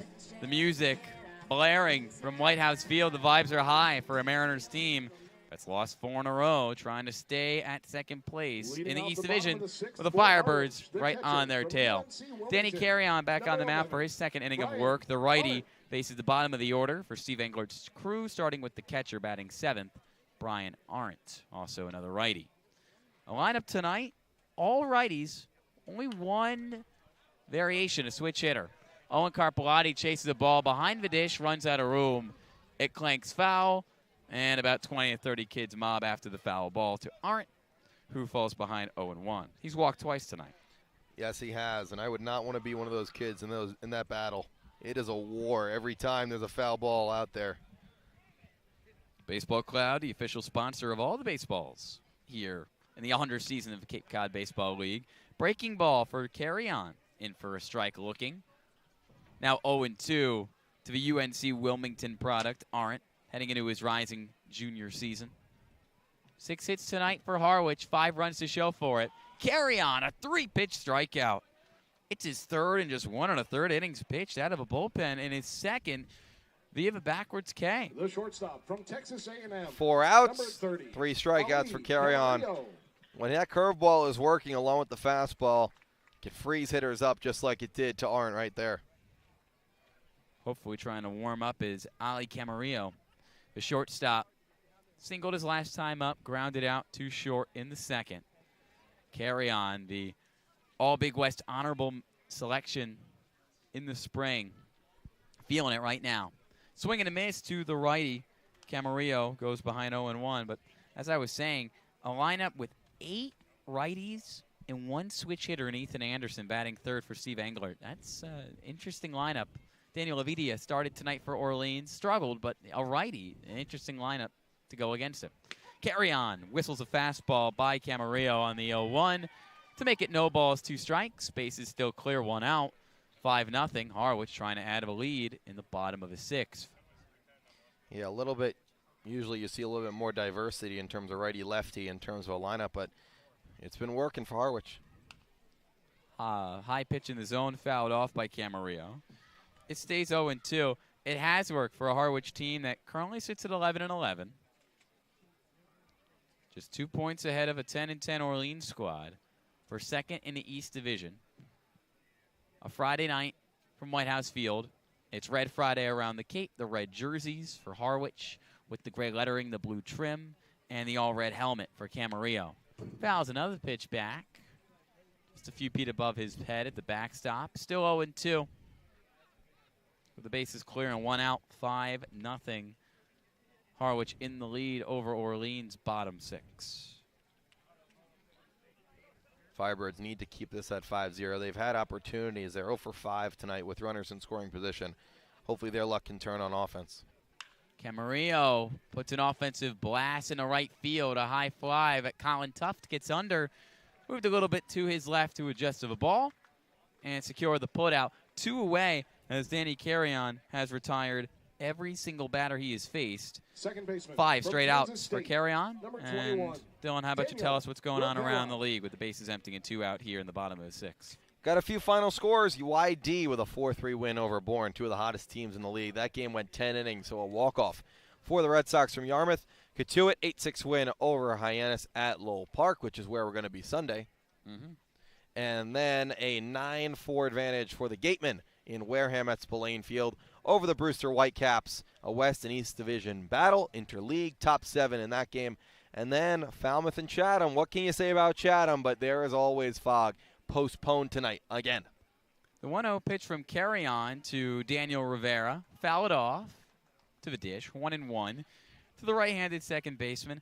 That fog is in my nightmares. It's not only in your nightmares, but it's also going to be in Chatham's nightmares when they're playing doubleheaders every day of the last day of the season. The 1-1 pitch, fastball, does not get the call. Behind home plate tonight, Jeff Merzel. 2 balls and a strike. Base is clear, 2 out. I wouldn't want to be the pitching staff for the Anglers in that last week of the season where they're throwing 18 innings every single day. Pitching staff, which has given up the most runs in the league. Exactly. 3 balls and a strike. Tom Holliday's crew trying to rally the troops. They currently sit 5th in the East Division. And that's no easy drive for Falmouth either. They got to go all the way home and then at another date, which it's postponed. Of course, that's an interleague matchup, so Falmouth only comes to Chatham twice. You're going to have to figure that one out. The 3-1 in for a strike on the inner half from Carry-On in this righty-on-righty battle. Trying to complete 2 1-2-3 innings out of a bullpen is the UC Davis star. Full count to the bottom man of the order, Daniel Rivera. Bases empty, 2 out. Payoff pitch is cranked the other way. A little blooper in the right center field gap in front of Eddie King Jr. for a hit. Daniel Rivera, his second hit on the night. His first against the Birds bullpen. He's 2 for 3 and the 7th hit of the game for Harwich. Jacob Humphrey. Just got here to the Cape, too, under 10 at-bats. And has a great game tonight, putting the ball in play and getting rewarded for it. What can you say, Ian? I mean, the fog in the Cape has just been crazy. This game, was kind of in question an hour before. It was hard to see on Whitehouse Field. It was. Runner goes. Owen Carpellotti trying to gun him down. The throw a bit in front of the bag at second.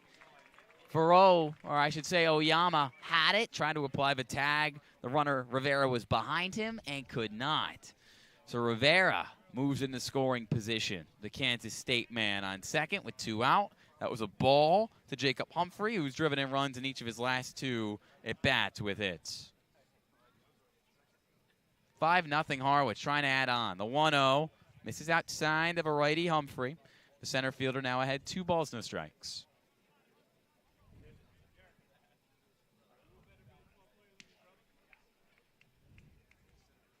One on, 2 out. Here's the pitch. Misses low. 2-1. Home plate umpire Jeff Merzel calling up to the press box to correct the count on the scoreboard in right field. Quick as he's called the count tonight. The 2-1 pitch. Gets the strike call. Fastball in for strike 2. Looking. Carry-On a strike away from stranding Daniel Rivera, who singled the right center and then stole second at scoring position. The 2-2 pitch. Swing and a miss. Danny Carry-On, strikeout number 4. In only 2 innings of work out of a bullpen. He is all the way back after a shaky outing against Wareham last week. It's still 5-0, though. A comeback, hopefully in the works for the Firebirds when we come back in the top of the 7th.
Return of the Birds Broadcast Network here in the top of the 7th. Ian Nicholas, Dylan Pescatore on the call. Thanks so much for joining us.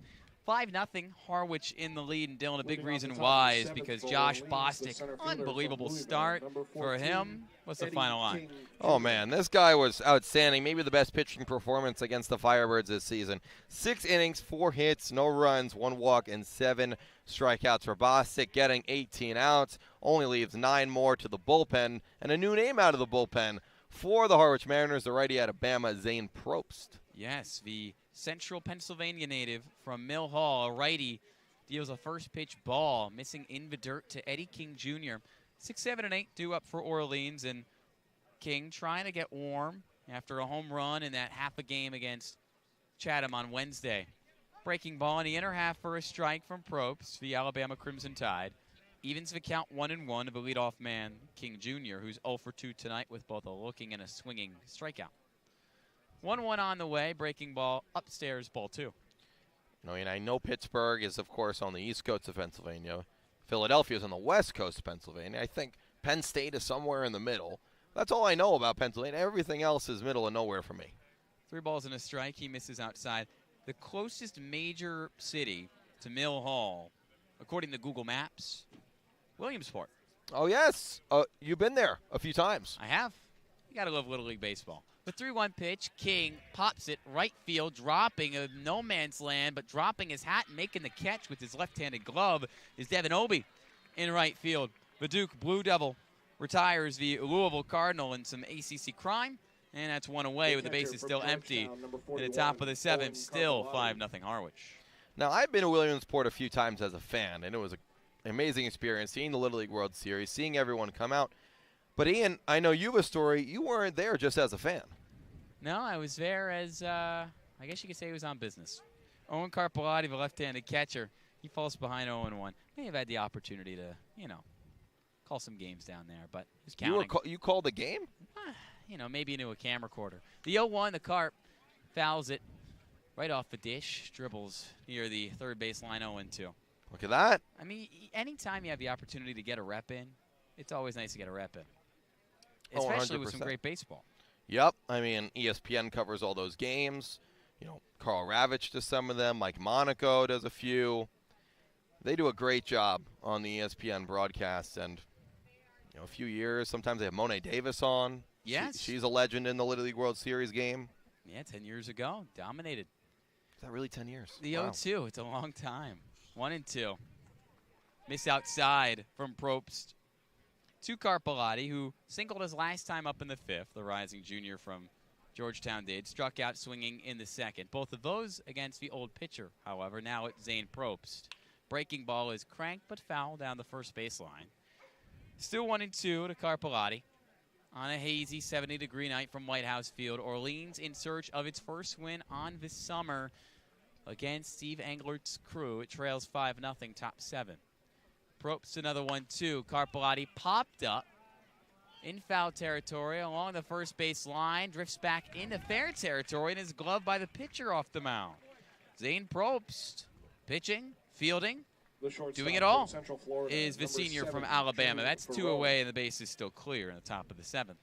A manager's nightmare, a pitcher making a play in the field, and even on a pop-up. Usually for pitchers, when there's a pop-up, it's get the out of the way, and that's what he did. Now deals to Drew Farreau, a switch-hitting shortstop, still batting lefty against another righty in Probst. He swings and misses, goes behind 0-1. Steve Englert, not worried about what Probst can do. It's his 2nd year here with the team. He misses upstairs 1-1. Probst pitched last year for Harwich, a 3.09 ERA in 23 1/3. 6 of those 9 appearances coming out of a bullpen. 20 strikeouts, 11 walks. The 1-1 fouled off the left, 1-2. He's only pitched in 1 game this year headed into tonight, and he dealt 3 strikeouts and 2 scoreless frames in his debut against Catuit, a 3-2 win in an East-West battle. So this is somebody who knows how to get it done in the Cape League.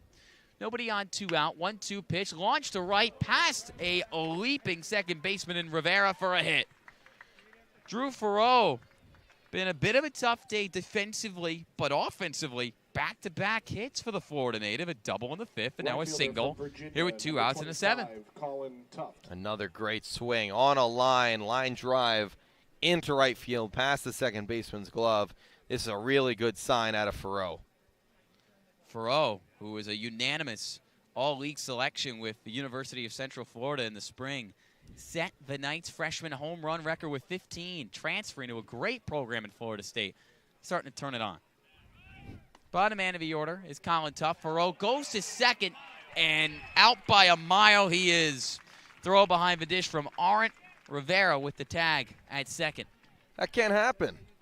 Down 5-0, and you're stealing a base with 2 outs. You have to make sure that you're going to get there 100%. You can't give out free outs like that, and that's a mistake that the Firebirds need to correct. Farrow, 1 stolen base on the year on 1 attempt, now 2 attempts. That ends 6.5 innings of play. We'll stretch here from Whitehouse Field. The score still 5-0, Harwich in front.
Leading off the bottom of the 7th. Bottom of the 7th on the Birds Broadcast Network. Ian Nicholas and Dylan Pescatore on the call. Thanks so much for joining us on a Friday night from Harwich, where the Mariners are dominating, up 5-0 over the Firebirds. But so is Danny Carrion.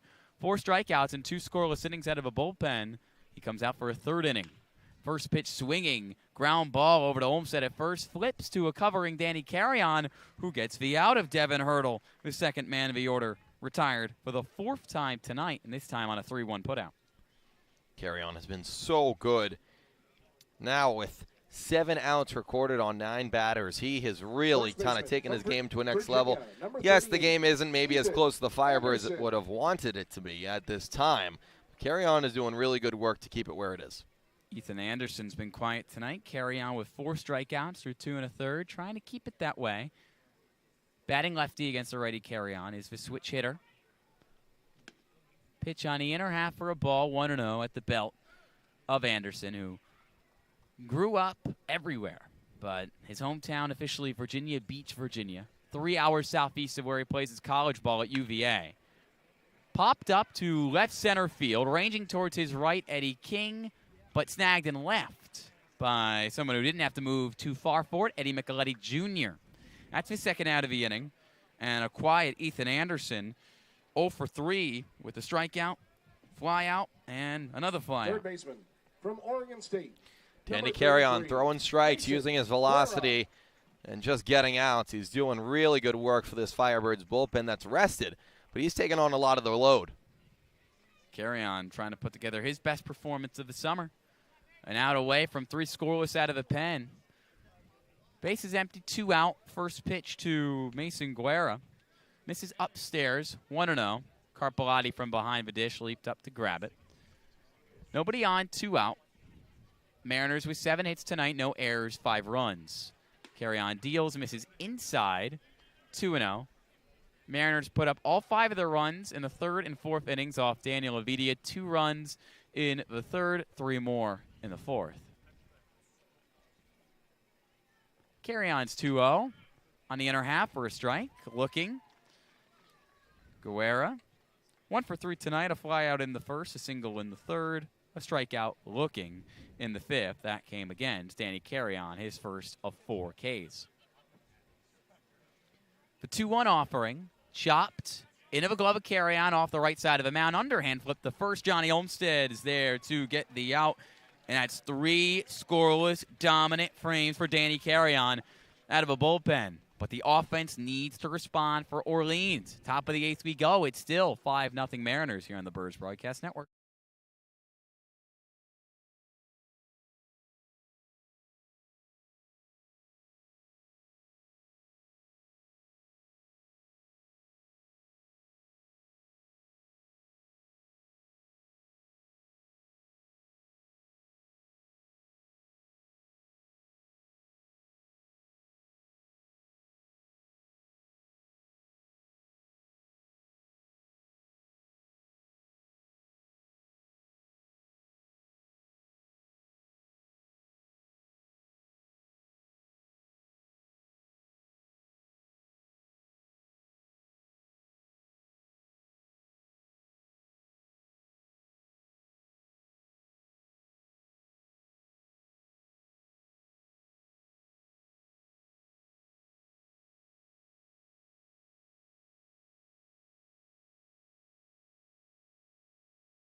The right fielder from Virginia. Top of the 8th on the Birds Broadcast Network.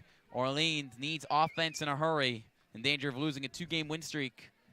Down 5-0 to Harwich. 9-1-2 due up for the Birds. It starts with the right fielder, Colin Tuft. 1 for 2 tonight is Variety with a single in the 3rd and a strikeout in the 5th. He still faces Zane Probst back on the mound for his 2nd inning of work. His first pitch, up and in. Gets a bit of a move from Tuft, making sure he didn't lose his head. 1-0. Probst can get a little bit wild with the fastball out of Alabama. Tuft has to send a message here to start the inning. Well, he pops up a pitch behind the plate towards right field. 1-1.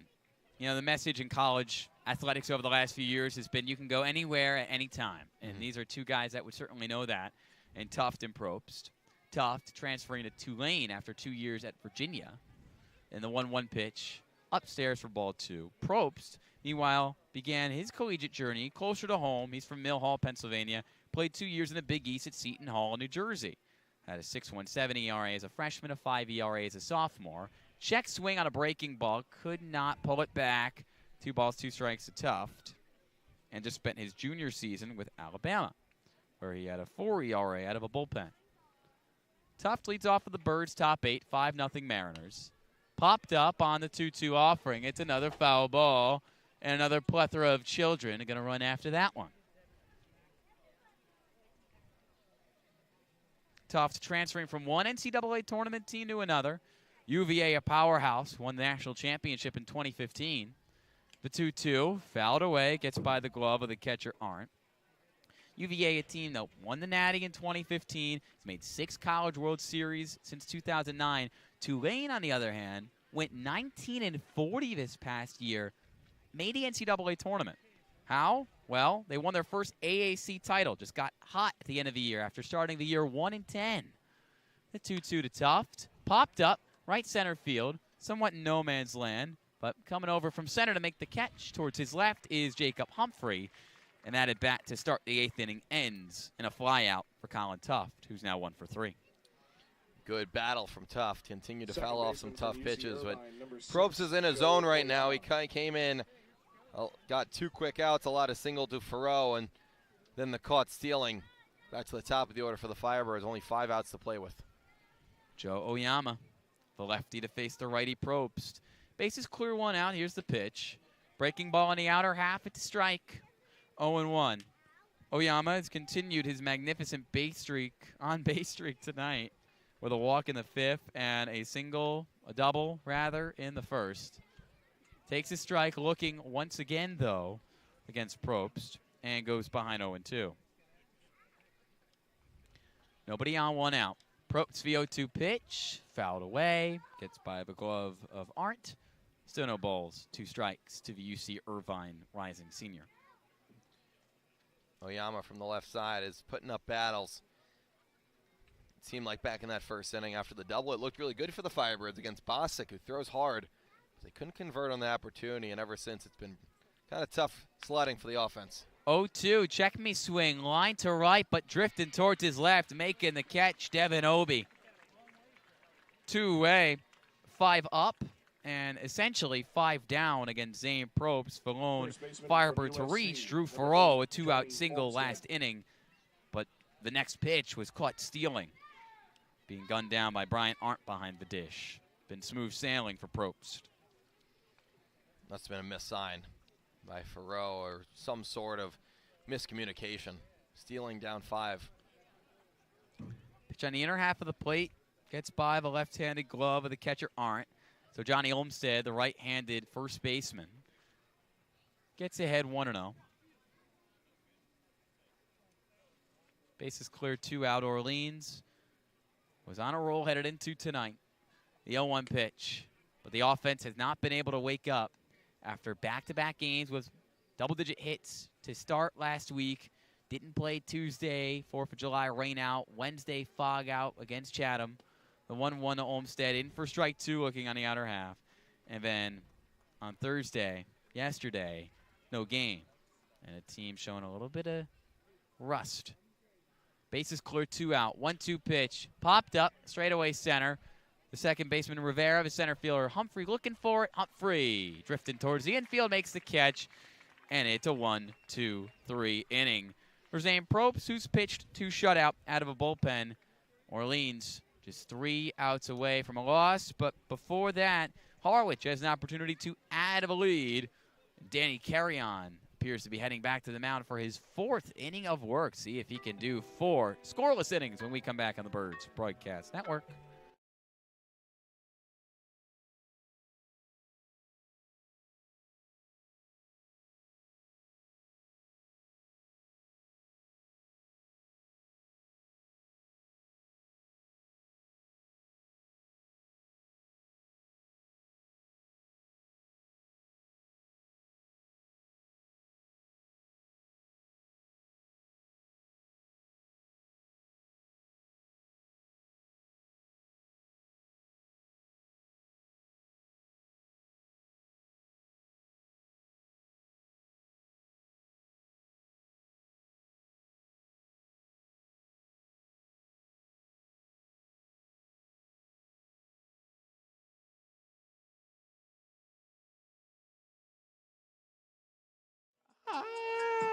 Yeah, let's go.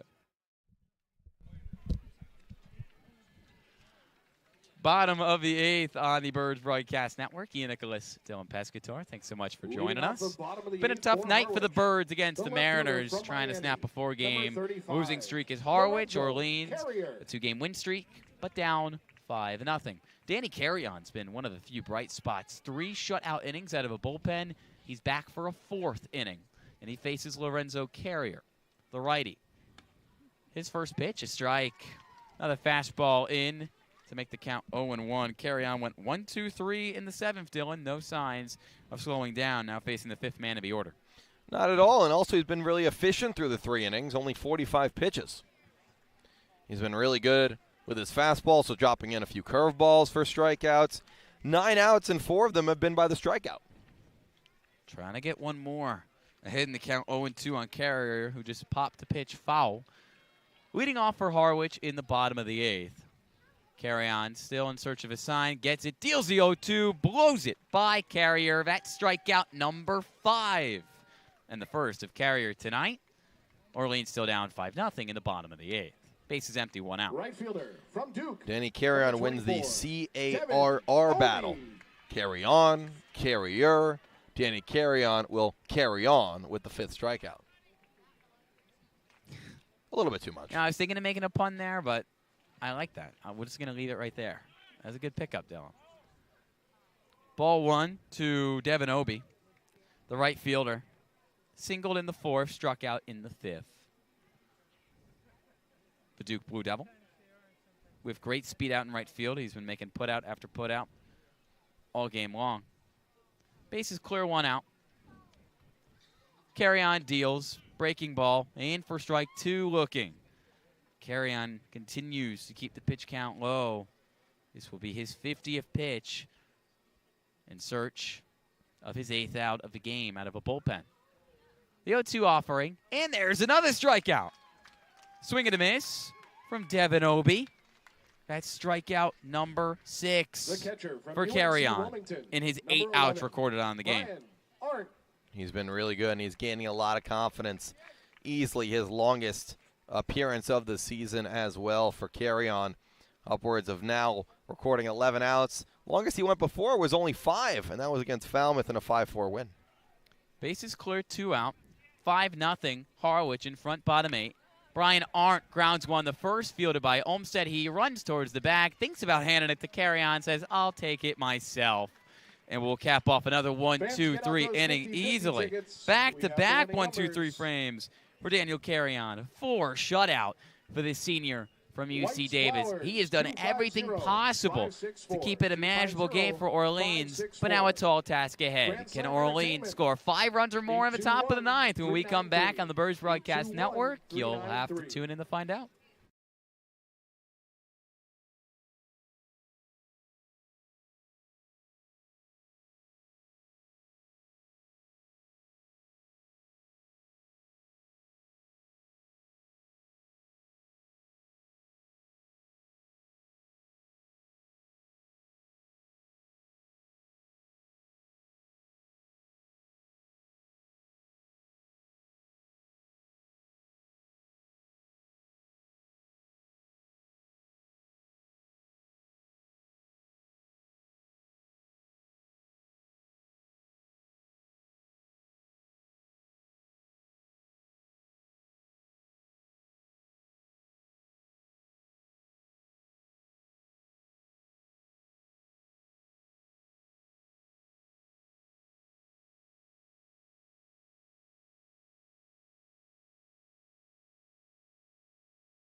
We're back on the Birds Broadcast Network. Top of the 9th, Harwich 3 outs away from snapping a 4-game skid. Orleans down 5-0. And Dylan, a new pitcher on the mound. It's Cole Rowland from Wake Forest trying to finish this game off. Yeah, Rowland, the Mass native. Last time out, only 1 appearance for the Mariners. It was against Katuitt, a 1-inning affair. And a 1-run affair, 3-2 win for Harwich. 1 strikeout in that inning. Big, tall righty. Misses a low to the lefty. Batting 3rd for Orleans on the game. Leading off here in the top of the 9th, Jack Penny. Couple Massachusetts natives going at it. One from Wakefield in Penny, who plays his college ball at Notre Dame in the ACC. And another in Cole Rowland from Duxbury, about an hour north of here. The 0-1 pitch fouled off to left, 0-2. Who Rowland also plays his college ball in the ACC, albeit a little bit down south in North Carolina. At Wake Forest, a powerhouse on the collegiate scene. Another College World Series appearance for the Demon Deacons. And just rejoining Harwich and rejoining the Cape. Last year he pitched for the Falmouth Commodores. No balls, 2 strikes. Penny swings and misses. And now Orleans 2 outs away from defeat with the bases empty. 1 away, 5-0 Harwich, top 9. Jack Penny is first strikeout tonight. From UC San Diego, number Yeah, tough day for Orleans in the box in terms of the offensive performances. 8 strikeouts now on the game, and it all started with Josh Bostic, right? He was everything you can ask for out of a starter. 6 innings, 7 Ks. Bostic set the tone. Daniel Avidia could not match it. A few things didn't break his way, but 5 runs came across the board when Avidia was on the mound. Not all of them earned. And it seems like every time the Firebirds, they've gone win-loss a little bit, and now they're on a 2-game win streak until tonight, until they can, unless they score 5 with 2 outs to work with. But it seems like in every loss, the defense is not up to scruff, but in wins, it's perfect. 2 errors tonight for Orleans that cost the Birds. The offense not able to overcome those errors like it was able to in West Division matchups on Sunday and Monday. Both wins against Hyannis and Wareham. 2 balls, no strikes to variety Hallback. The designated hitter prepares for the 2-0 pitch, lays off it.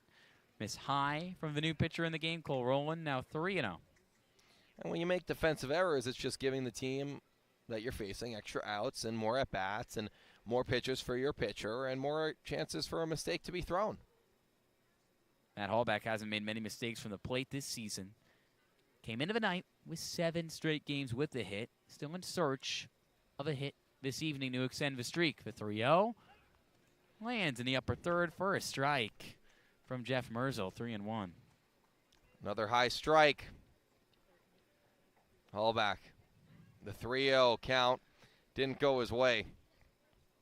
What can you say? Jeff Merzel, his son Dan in the MLB right now, also umpiring. The 3-1, swing and a miss, 3-2. And, it's interesting because there was a situation a few days ago in a Yankee game where Jeff's son umped. Yeah, Dan was the umpire against the Yankees on a 3-1 count. Called a similar pitch to Hallback, maybe even a little bit higher, almost at DJ LeMahieu's neck, a strike. Came to my mind, and then, of course, we realized that the Merzel family has an umpiring history. The payoff, swing and a miss. Matt Hallback retired via the K. In a very similar situation, LeMahieu is up 3-0 in the count. That's not ball 4. He pops out. Aaron Boone gets angry. Aaron Boone thrown out of the game. Kelly Nicholson not as angry in a game. It's 5-0 at the top of the 9th, and now his team 1 out away from losing, but Hallback also goes out. Yeah, it tells you how 1 pitch and 1 at-bat can really change. I mean, I think the count that really can intensify that fact is a 2-1 count. You have a 2-1 count, and a pitch you think is a ball is called a strike, then you're 2-2 and you're even 1 pitch away from getting struck out, versus if that pitch is called a ball, it's 3-1. And now what is this? Jeff Merzel steps in front of home plate, has a word with the rising grad student from Wake Forest, Cole Rowland, and returns to his spot behind the catcher, Bryant Arndt. Not too sure what that was about. Eddie Micheletti behind an account 0-1 after a swing and miss. Bases clear, 2 out, 5-0 Harwich, top 9. Rowland 2 strikes away from striking out the side. And there's another one. Swing and a miss, 0-2. Harwich is going to break a 4-game losing skid, back at it on the road tomorrow against Bourne, or rather, yes, on the road at Doran Park against Bourne. Meanwhile, Orleans returns home to play a West Division foe as well in the Falmouth Commodores. No balls, 2 strikes. Here's the pitch. Up in the zone, a miss. A few of the Harwich outfielders kind of moving around thinking, strike 3, question mark? The answer, no, it's ball 1 to Micheletti. 1-2. The base is clear and 2 out. Still 5-0 Mariners over Birds, top 9. The 1-2 offering, fouled away. Orleans not going to give up.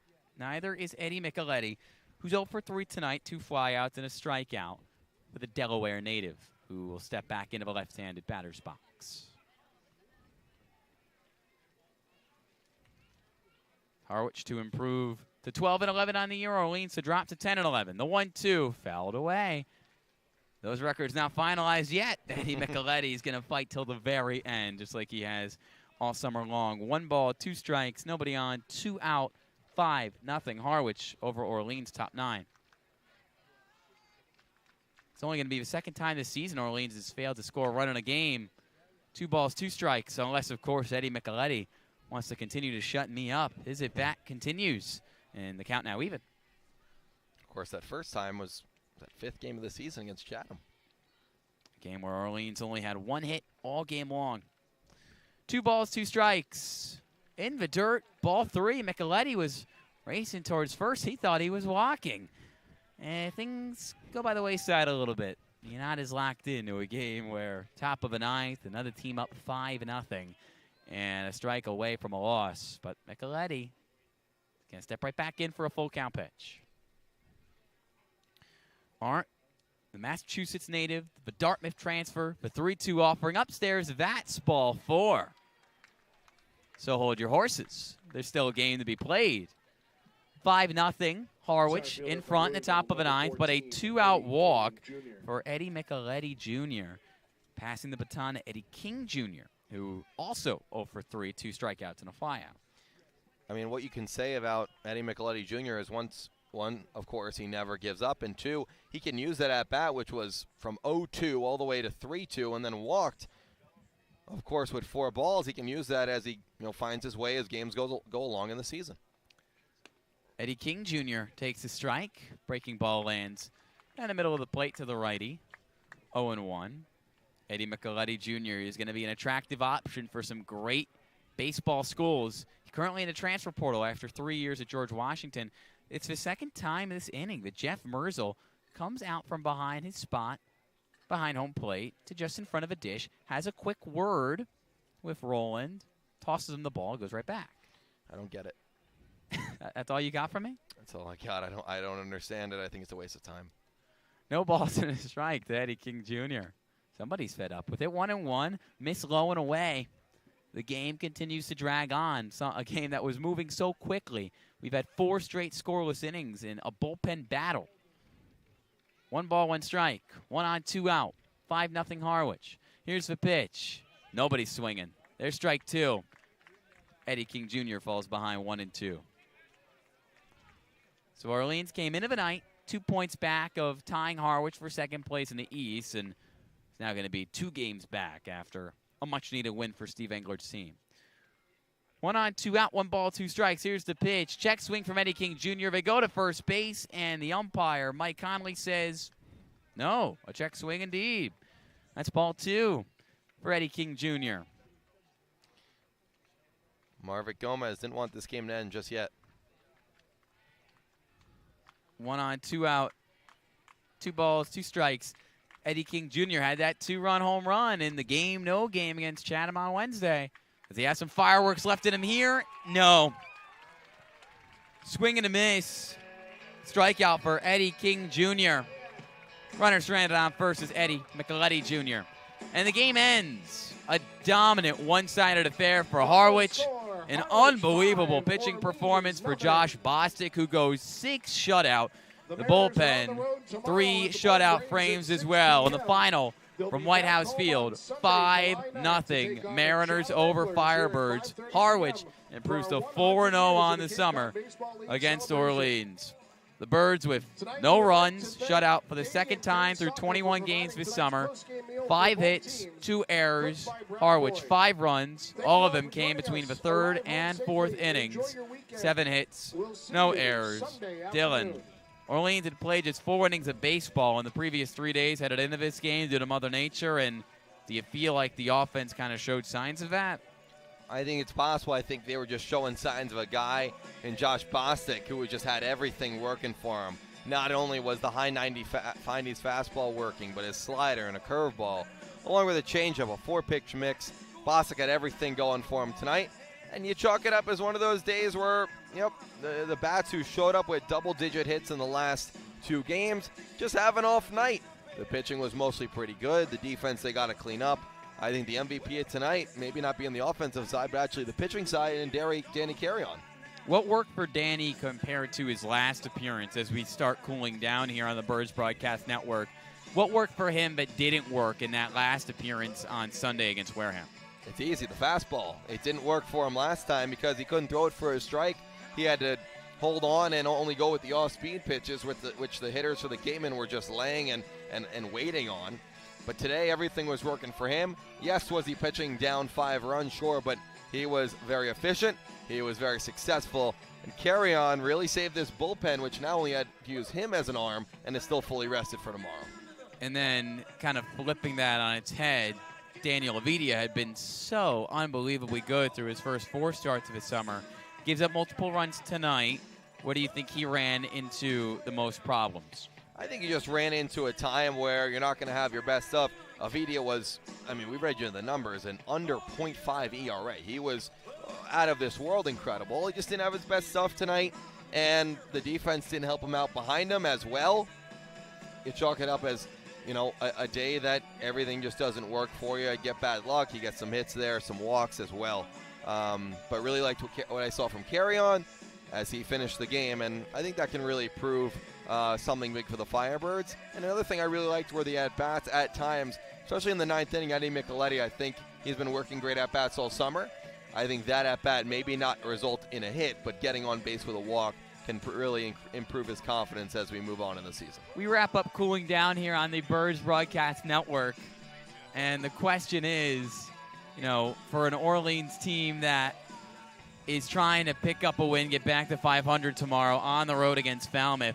You know, the Commodores might be the last place team in the West Division right now, Dylan, but not a Falmouth team to sleep on because offensively they have added a lot of firepower. Well, today's Friday. What happened last Wednesday, Ian? Falmouth came in last place. They are even worse than they were now before they went on a 4-game winning streak, and the Firebirds didn't play a clean baseball game. They lost 4-3 to the Commodores, which was their first of 4 wins, like I said, on that streak.